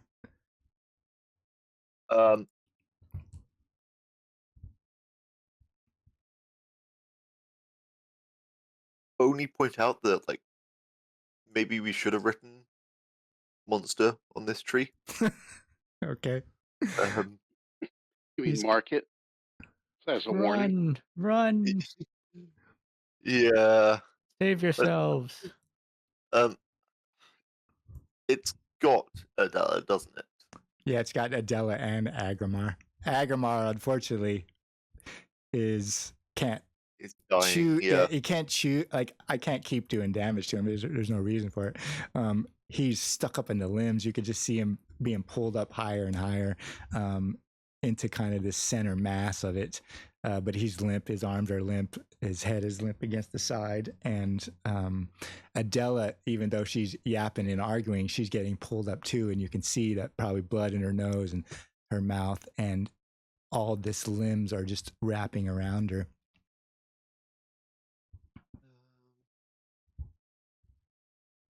Save yourselves. Yeah. The Kai and Ignatius are going to stand back and watch. Okay. Watch the show. But Sting is going to move to the one that's still alive. Just to see if it can yank Adela away. And then it might go back to Malgomor. So you're going to have it climb up the tree. Climb, fly, generally move. Okay. It's acrobat and wings mean it essentially doesn't proc free attack. Right. Now, you have to roll acrobatic? You roll acrobatic is you may roll quick. So you will have to roll quick. Yeah. The spider is like, it gets missed. It jumps probably onto the trunk as a branch comes flying down, and then it's going to clamber up past all these attacking limbs. So I would have it make a quick test and use acrobatic just not to get hit as it's moving towards Adela. With wings, the creature can fly during its movement action and therefore avoids free attacks when passing over an enemy. Oh, well, he's passing through him. Oh, fair enough. Like, he's not above him. He's like moving through all this mass of trying to get up towards Adela. You're all still in it. Oh. Ooh. Okay. He still gets you can disfavor. Take attack. He still gets favor. Yeah. Right. And so he like dodges, part run, part scramble, part short flight to scramble up the tree, this giant tree, to land near Adela in this kind of mass of limbs that are wrapped around Adela. Adela, roll a strong versus strong test, or take 3 points of damage.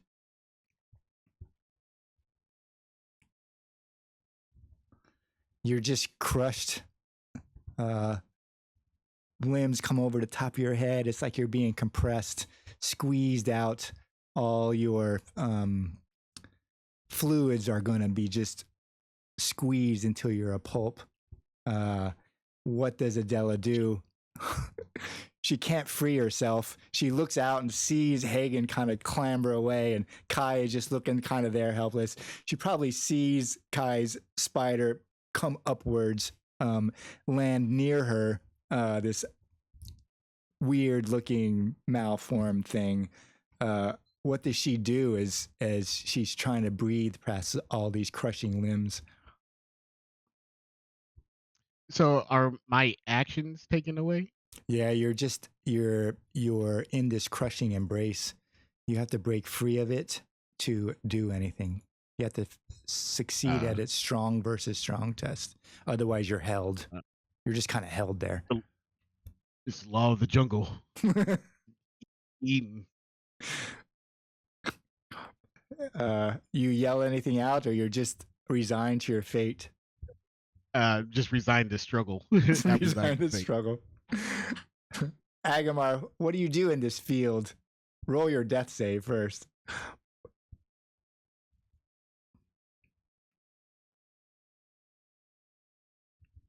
Ooh. Oh. Malgomor slowly walks towards the red tent. Yeah, you slowly walk towards the red tent. You see the flap open. It's like a single tent. There's this white pennant that's in the ground. You know, it's probably rising about 3 meters or 10 feet tall, with this triangular white pennant that's flapping. You kind of look up at it as you march over all these bodies. Essentially, there's no ground except for body after body after body. Barbarian and Ambrian, elven, goblins, trolls, everything just kind of laid out. And you walk over all these bodies, and you're kind of standing before this open flap and this white pennant. You look inside, and there's a man just kind of sitting in this wooden chair with, you know, a hand on the handle of an axe. Is he a warrior? Is he a warlord? Yeah, he looks like, you know, a barbarian warlord. He's dressed in, you know, well-made barbarian armor. You can't necessarily determine clan. Agamar, it looks like he has pieces of every clan on him. You know, your clan, Karahar, Sa'ar, Odav, you know, he's wearing pieces of armor from every clan in the barbarian milieu, or nation, if you really want to call him a nation. And he probably has every clan's icon on him. So Agamar walks over and introduces himself. Yeah, he kind of looks up at you and shakes your head and says, "I am Helianor, clan chieftain. Hi, chief. Look what I have done. Agamar, look what I have done. Is it worth it all? Should we not just give them the forest and be done with it?" Agamar is confused. And kind of thinks on the man's words.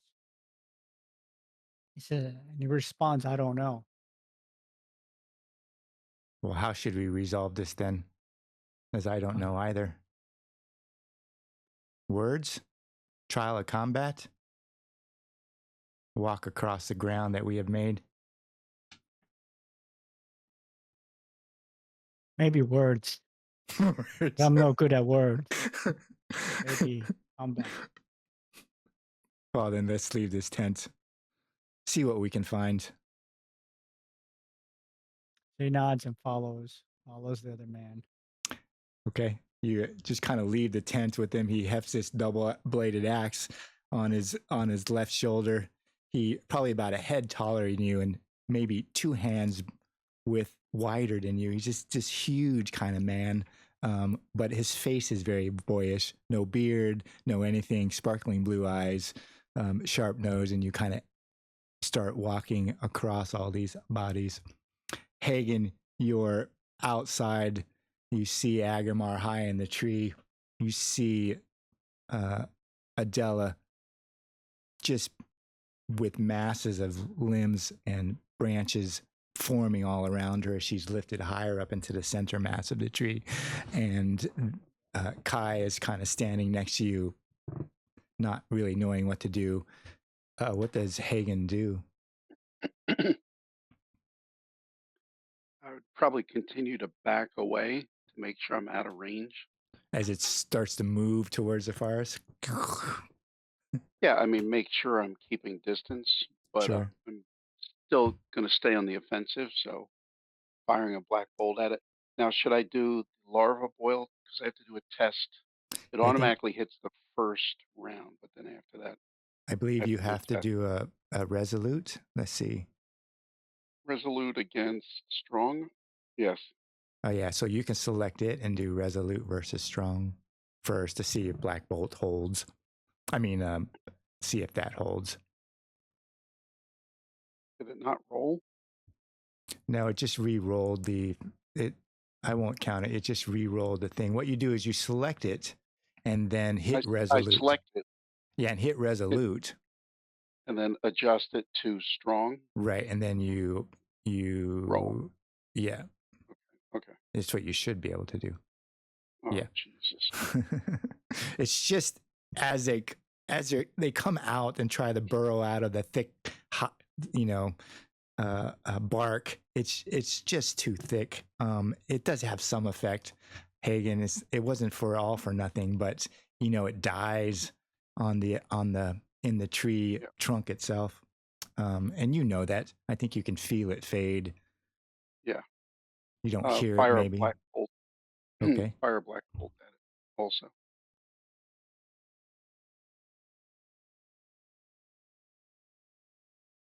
Okay.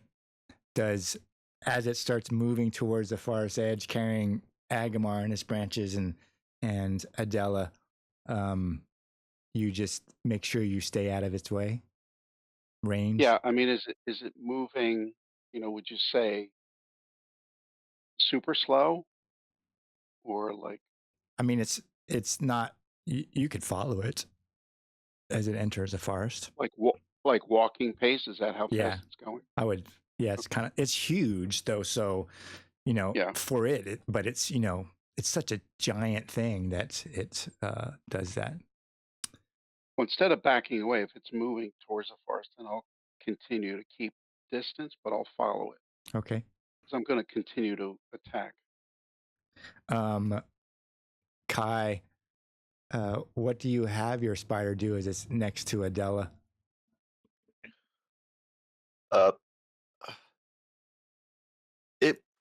It won't be able to gnaw her out, like pull her out of its grasp. It won't. I just know it won't. Is that what you would like to do? Is to have it help try to free Adela? I would like to have it try and help free Adela. Okay. I would just.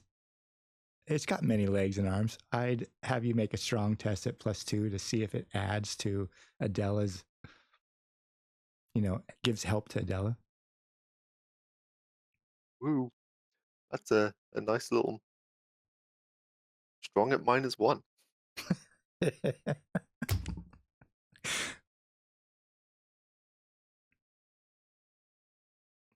Oh. Wow. Yeah, it's just too thick. Adela, you're there. You see this mass of 8 legs and tentacles try to rip at the branches that are all around you, and as you're being dragged higher and higher into the center mass of this giant tree, and it's just little flecks of bark are flying off, but the Kai spider really doesn't have any effect to help you in your turn. Kai, do you do anything else? I need to maintain the curse on it. Yeah, you could roll that. Don't worry, I'm already looking at my next character. Yeah, Now, Kai, not only is Adela gonna die amongst tree limbs, she's also have to look. The last thing she sees is this ugly-looking spider. right. This terrible looking mass of whatever Kai made. We still have Friday's game too. It's Frankenstein spider. Yeah. Well, this is this is the same game that I lost a character too. So. Kai, you know that this massive, giant, ancient tree just shakes you out. Your curse is no longer affected. Hagen can feel his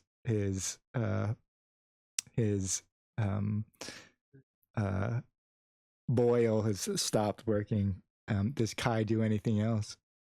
The bolt work. Yeah. Right.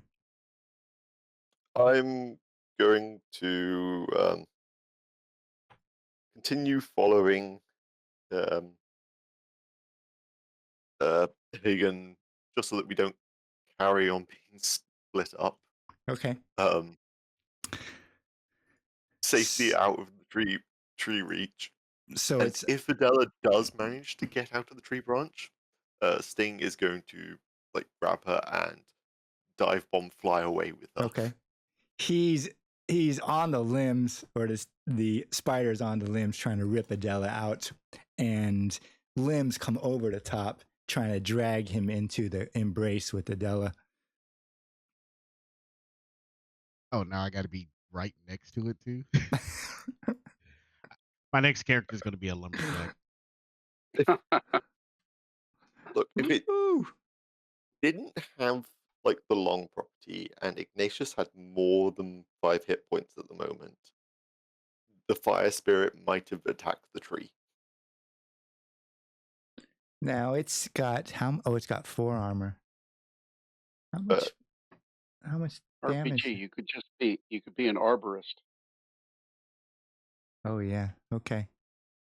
Yeah, it's just getting lucky. It gets hit and shook aside a little bit, but it doesn't get harmed by that, Kai. You kind of see it get pushed aside. Adela, you're high in this tree now, probably 10 meters, 30 feet up above the ground. You're bleeding from your ear and your nose, and it's coughing up. You can barely just get enough air to cough as you're dragged up higher and higher. It's a terrible place to be. Even if you get free, it's a terrible place to be. What does Adela do? Wonder what an arborist is. Arborist? It's a Monday term for like a lumberjack. You're just squeezed, Oh, okay. just close to the end of your life as you're way high up in this tree.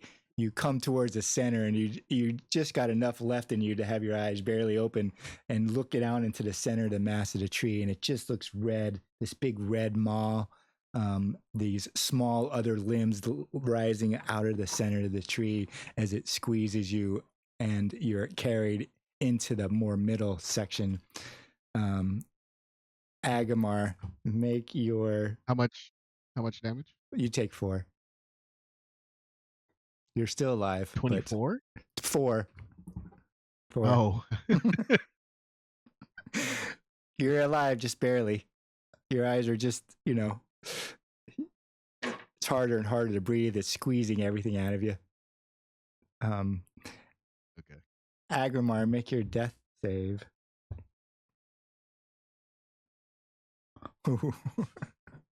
Wow, just one roll away. So you transit this field of dead men and women with the High Chief Helianor who's dressed in armor from every clan you know of. And you come to this huge tree, green rising out of the center, beautiful foliage. And Helianor looks at you, Agamar, and says, "We must chop it down."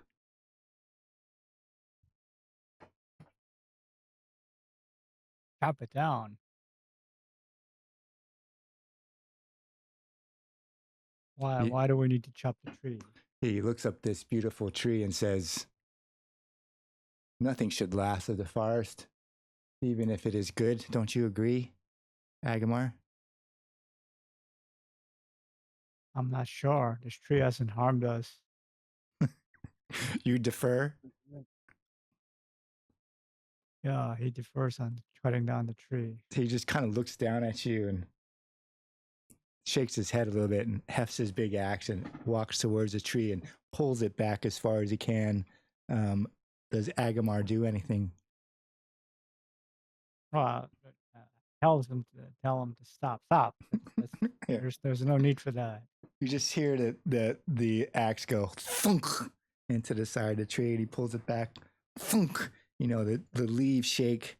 They start to fall and spiral. You know, they're nice and green at the top, and they fall off and spiral, and you just see them turn black as they hit the ground. Does Agamar do anything? No, he's just gonna watch for now. Okay. What happens? Hagen, the tree makes the edge of the forest. You lose sight of Agamar and Adela in the center of the tree. The huge limbs, you just see them pass past this kind of barrier. And the trees just kind of, it just parts through the edge of Davokar as it wades into the forest. What does Hagen do? Continue to follow it and attack it with Black Bolt. Okay. So does it like cause like a swath of destruction as it's moving through? No, you're standing there and you just see like Squeezes through. Yeah, it just like, moves. It just moves through. Like the trees almost bend away from it, almost as if it controls the trees. You know, as a wizard, you've heard of people or magic that controls vines and trees and that sort of thing, or can entangle you. You've seen that or read about it, but you have no idea. Okay, I won. You cast Black Bolt. Will you double the damage for the one? Give it 2. Sure, I guess I mean, better than 1. Right. Just kind of flakes in there through a little hole as the forest starts to close in behind it. Do you enter Davokar with it? Yes. Okay. Kai, you are following with Hagen. You lose sight of your spider and Adela and Agamar as they enter Davokar. The trees shake back and fold back in on them as they enter the forest, almost as it's slipping in through them, despite its size. What does Kai do?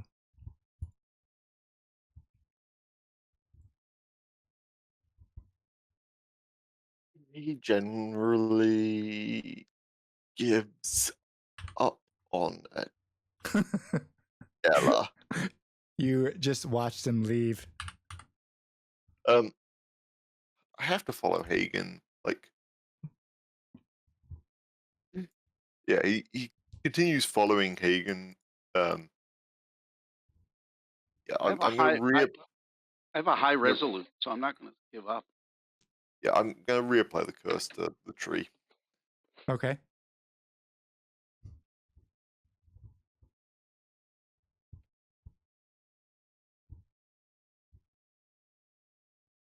Oops. All right, so it worked. He's cursed. Do you enter the forest with Hagen? Yeah, but I am following Hagen. Like, this is stupid. What are we doing? We are following a tree among the trees. Hagen, how do you respond? You hear this voice over your shoulder. I'm not giving up on our companions, I yell back. I'm not certain that they're dead, right? I don't know what their No, you don't. status is. I don't. I would expect you don't know they're dead. You're Right. not flying, are you? No, I can't fly. I could Oh, right. It just has a flying icon. I was just gonna levitate. get rid of No, it. that's a mistake. All right. Kai, what do you have the spider do?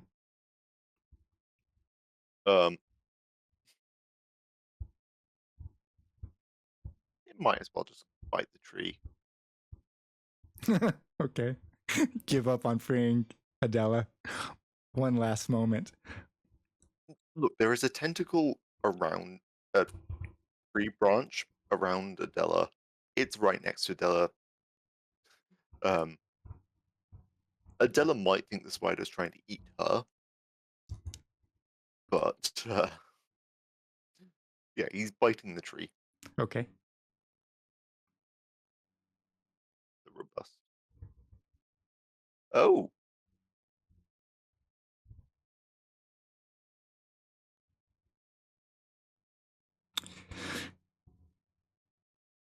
Yeah, Poisoned, right? it can't be poisoned, but That's not a surprise. right. But it still takes what? 4? It still took Points of 4. damage. Okay. Okay, I'm just making sure it took 4 points of damage. All right. The tree attacks the trickle sting, the spider.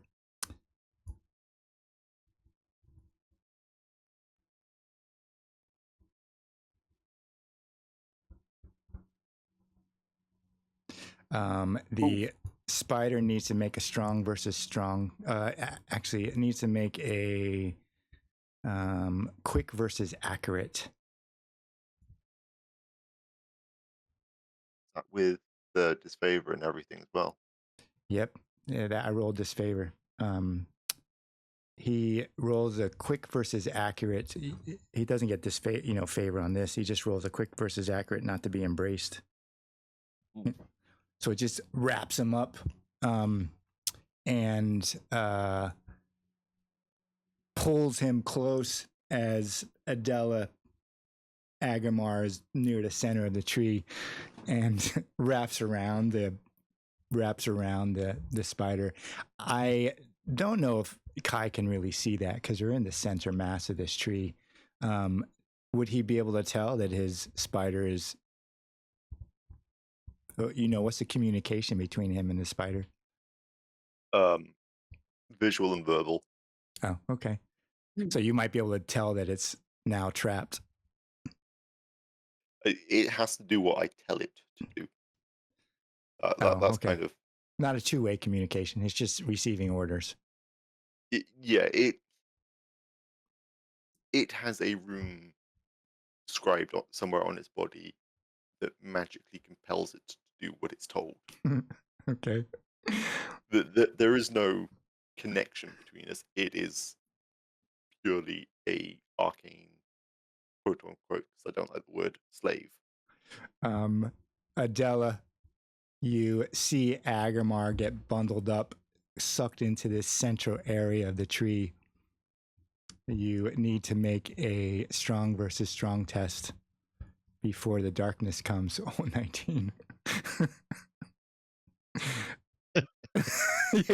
Your eyes just drift. Branches come over the side. You're hauled into the center of the tree, just, crushed. And follow in Agamar. That's the last thing you see as Agamar goes in before you into this center kind of whole bloody mass in the center, and then you fall in and you lose consciousness. Agamar, make your death save. Ah, there I go. Yeah, you're in this field, Agamar. And the Helionaire chops down through the tree and you see the tree fall over, land. You feel it, through the mass of bodies. The sky above it, you realize, is completely black, and Helenor looks at you with these kind of red glowing eyes and looks at you, Agamar, and says, "Are you ready to follow?" Yes, I am. Yes, you are. You trust me then? Yes, I do. Does Agamar say anything else? Nope. Nope.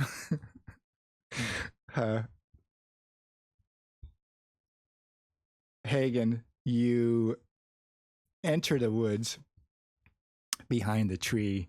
Limbs and vines are kind of grasping at you as you're going through. It's almost as if the area kind of comes alive to you. What does Hagen do? Well, I don't feel like it's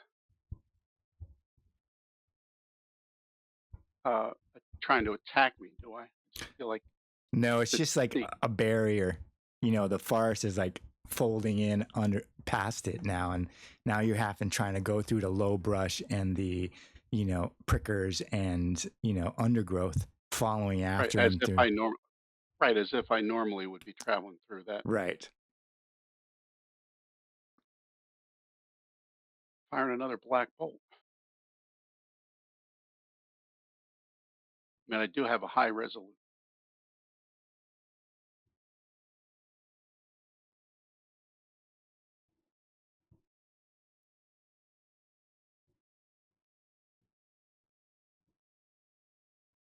Okay.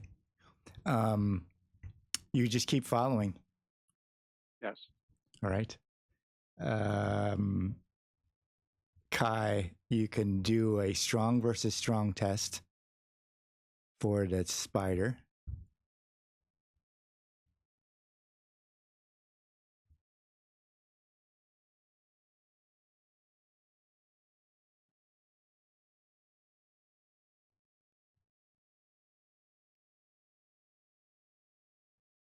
And it takes 4 points of damage and is just held there in the... Okay. Can't do anything. It's gonna be here a while. Well, it could regain 2. Once it gets to 0... Yeah. So it's at 3. Like if it fails its strong test next time, it goes below 0 anyways. What does Kai do? You could feel it ebb out, Kai. You could feel the spider, like probably that connection that this thing you created is being crushed to death. I give it an order of return to me, and then put it out of my mind. Okay. Do you follow Hagen into the forest? Yes, but only to not lose sight of him. Okay. I will. But you're within that. Release concentration on the curse. I'm staying close to Hagen. Okay. But you're within Davokar itself. Are we going like deep into Davokar, or just are we still in light Davokar? You're still in the forest. You're not in dark Davokar, but you're in Davokar. You're in the trees. Good, yeah. Okay. Yes. You're yes. you're not on the shoreline. There's either on the shoreline or in the trees. Yeah, no, I'm in the trees, but I'm letting Hagen know that he's being an idiot the entire time that I'm following him. Okay. And I'm releasing concentration on the curse because you're letting the curse go. Yeah. Okay.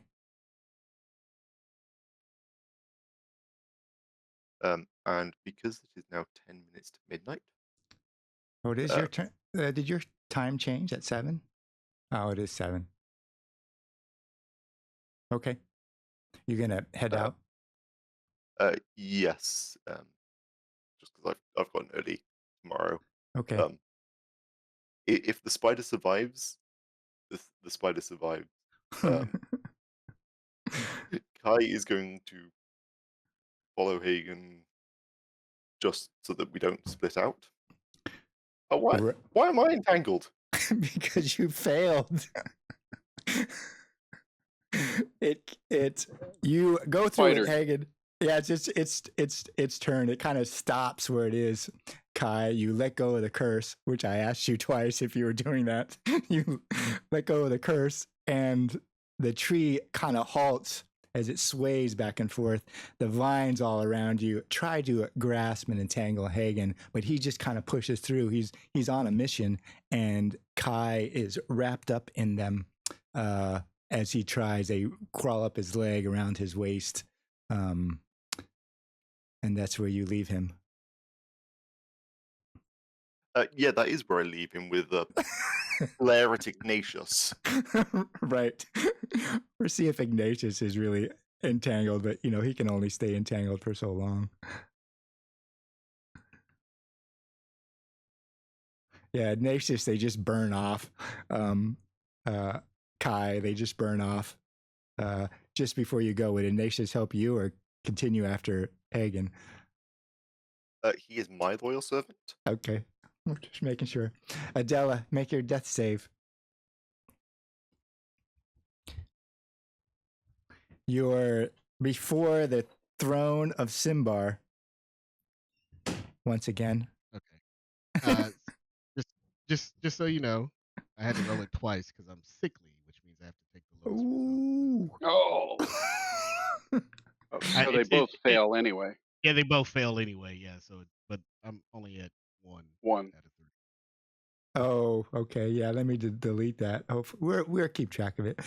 You're at the throne again, the throne of Symbar, and you look up, and there is a small girl standing beside the throne, and she looks at you, Adela, and she says, "Have you come to sit?" No, the throne is not for me. Well, it can be for anyone. It is now open. Should I sit in it? She makes a step, up one of the 3 steps towards the thing. It looks inviting. Look, it's black, and maybe I can be queen of Symbar. Or you could be queen. You sure you don't want to sit on it? Only the bloodline can sit upon the throne. Oh. How do you know if you're of the bloodline? She pulls out a dagger. Should we test it? I don't think the blood tells you. Well, then how would you know if you're of the bloodline? She slices down one hand, kind of drips it, and leans over the chair. And would this tell me? She kind of cocks her head to the side. And she hands you the dagger. Come, test and see. She looks at her blood. Mine's bubbling a little bit. You think that's good or bad? I think that's bad. Does Adela take? Not be bubbling. Well, it's bubbling when it hits the chair. Oh, I'm sorry. I thought it was bubbling out of her hand. No. Do you want to test yours? No. I am not worthy of the throne. Hagen, you look behind you and you see Kai wrapped up in kind of vines. You realize they're trying to get hold of your legs as you kind of stumble past them. Ignatius stops, vines kind of, and the forest starts to kind of close in around you. You can't see Agamar and Adela, and you see these huge limbs just reach towards you and almost grab the trees on either side. What does Hagen do? So it's trying to envelop me like it's done to. No, the limbs that it's reaching out with are way above your head. They kind of reach out slowly and curl around like this tree and that tree and that tree. You look up and they're, maybe they're 10, 15 steps in front of you, but you can see the edge of them kind of loop around those trees. So do I think I can kind of circumnavigate to keep the creature in my sights? You want to go around one side, try to go around one side of it? Yeah, without without going directly towards it, maybe to avoid any entanglement, I guess is what I'm trying to say. You don't know. You know the forest is reacting to your presence. You have no idea how far it could affect or, use entanglement. I don't think. I don't think Hagen would know, really. Yeah.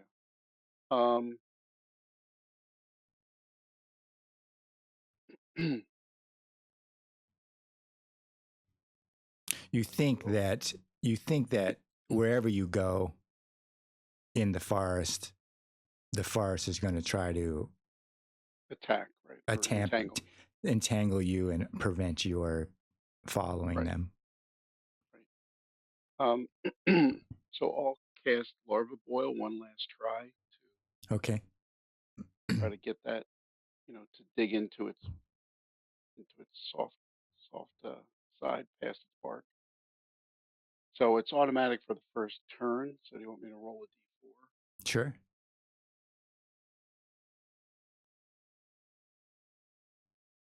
Ooh. Nice. So you do 4 points of damage? So 4 points of damage. It starts to burrow in, and then I will retreat towards Kai. Okay. Not directly towards him because I don't want to get entangled like he is. Yeah. His direction. I mean, the forest is moving all around you. He's entangled, and maybe you wouldn't go close to him. You would just, Right. Okay. As Ignatius tries to free him eventually on his. Let's see if he gets out, though.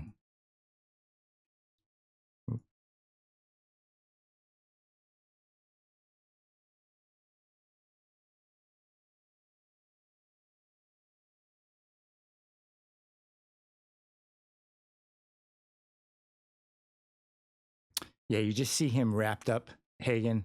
He really can't get free. Ignatius can't really attack the vines around him. He probably starts hacking around Kai to try to get him free. And you hear this crash behind you as the giant tree just kind of moves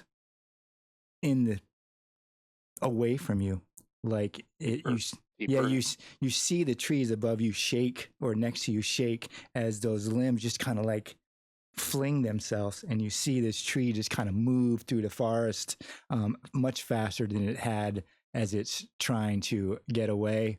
Kai is stuck, and it moves through that forest using its limbs. Adela, make a death save. You're at 1. Okay. Do you test your blood? I have to roll again. No. Oh, do you have to roll every time? Yeah. So I'm at 2. So you're at 2. She's holding the knife out to you, Adela, and she looks down at it. Her blood is hitting the throne. It's kind of bubbling, and you see these little tendrils of smoke, and she goes, "Well, maybe I shouldn't sit in it. You want to test your blood?" Yeah. No, I'm not worthy of the throne.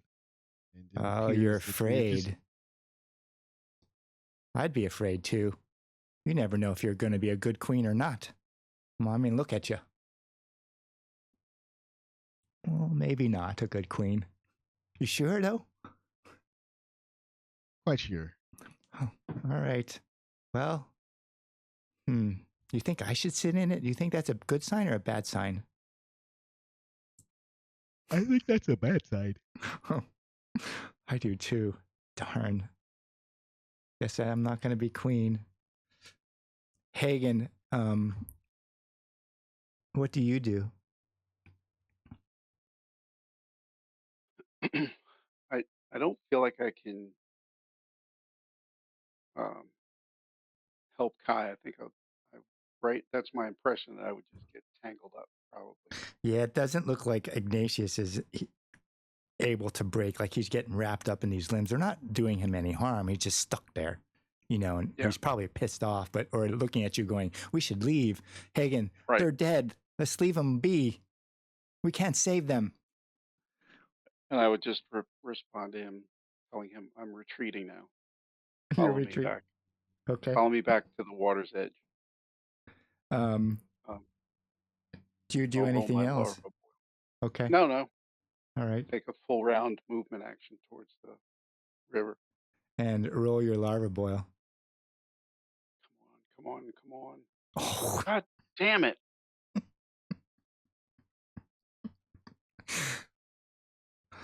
Now, Gene, let's say I stay where Kai is. Do you want to use experience? Well, what I was going to say is next round, would I still have some sight of the tree since it's so massive? No. You either do it now or... No. I'm not somebody who believes in using experience. Okay. So I full retreat to the riverbank. Retreat with the riverbank. All right. You pull Kai out, retreat with Kai and Ignatius towards the riverbank. Yep. I forgot to do one thing.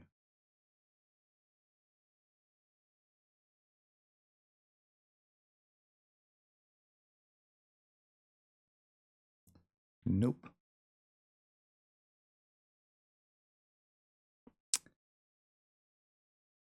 So you and Kai and Ignatius retreat to the riverbank, and Adela, the tree staggers through the forest. Limbs are dropping off of it. And I die. Limbs are dropping off of it. And, it just pulls you into the center of it, shaking. Like there's a big crack that comes down the one side. You can't see it, but the forest can see it as you're pulled inside with Agamar and the Trickle Sing and you, Adela, go into the center of this mass. It's the forest, and maybe Hagen way against here's this shudder, this huge crack as a giant piece of its limb falls off, because it's staggering. If you could think through the forest as you succumb to its embrace. You're in the throne room and it starts to dissolve, and you're left. The little girl just kind of looks at you and she says, everything is going away now. You sure you don't want to sit in it? Adela. No.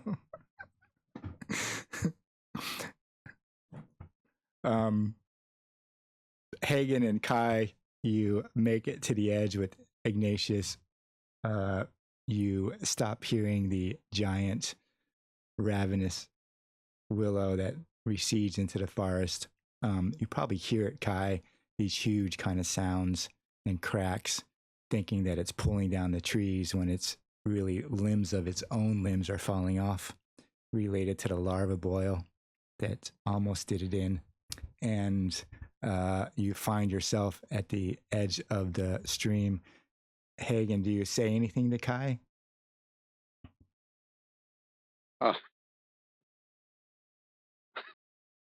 So I told you that thing was alive or animated or able to move. Right. Or all of the above, I would say. And we're ended there with Hagen and Kai on the edge of the river with Ignatius, the three that are left. Any questions or comments? Well, I guess they need this last hour to make characters. Well, it's just you that are left. Yeah, so I'm gone, and Adele might be gone too. Yes.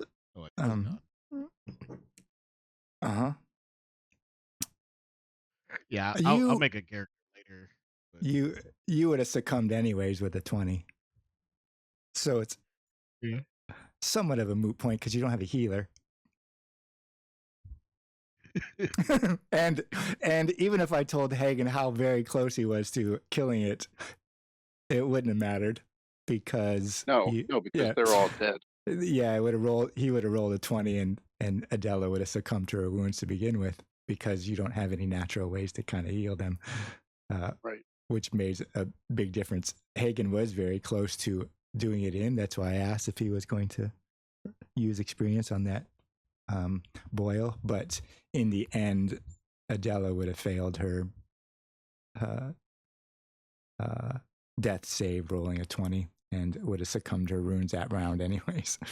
um, I had fun. Hopefully, you all had fun. Yeah. Thanks I for running it. I expected you to run at times, and I wasn't certain how it was going to come out. I thought that there are some parts of it that would have really worked out in your favor. The Black Bolt, it failed against its resolute only against one of you, which was Hagen. I mean, they could have made a huge difference if it failed against Agamar or Adela.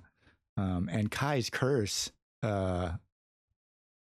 didn't have as big of effect as it would have had, but it did oddly allow Hagen to survive and get out of there without being having an attack as he left melee. It's just the rolls weren't in the group's favor when they rolled resolute against the Black Bolt, and even disfavor. Most of you were hit when it rolled disfavor on its attacks.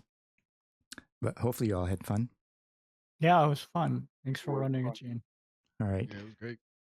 I see some of you tomorrow. Have a great week otherwise. So before you guys all Yeah. leave, is somebody going to make a healer? Because I can take not this level, but after 2 more sessions, I can take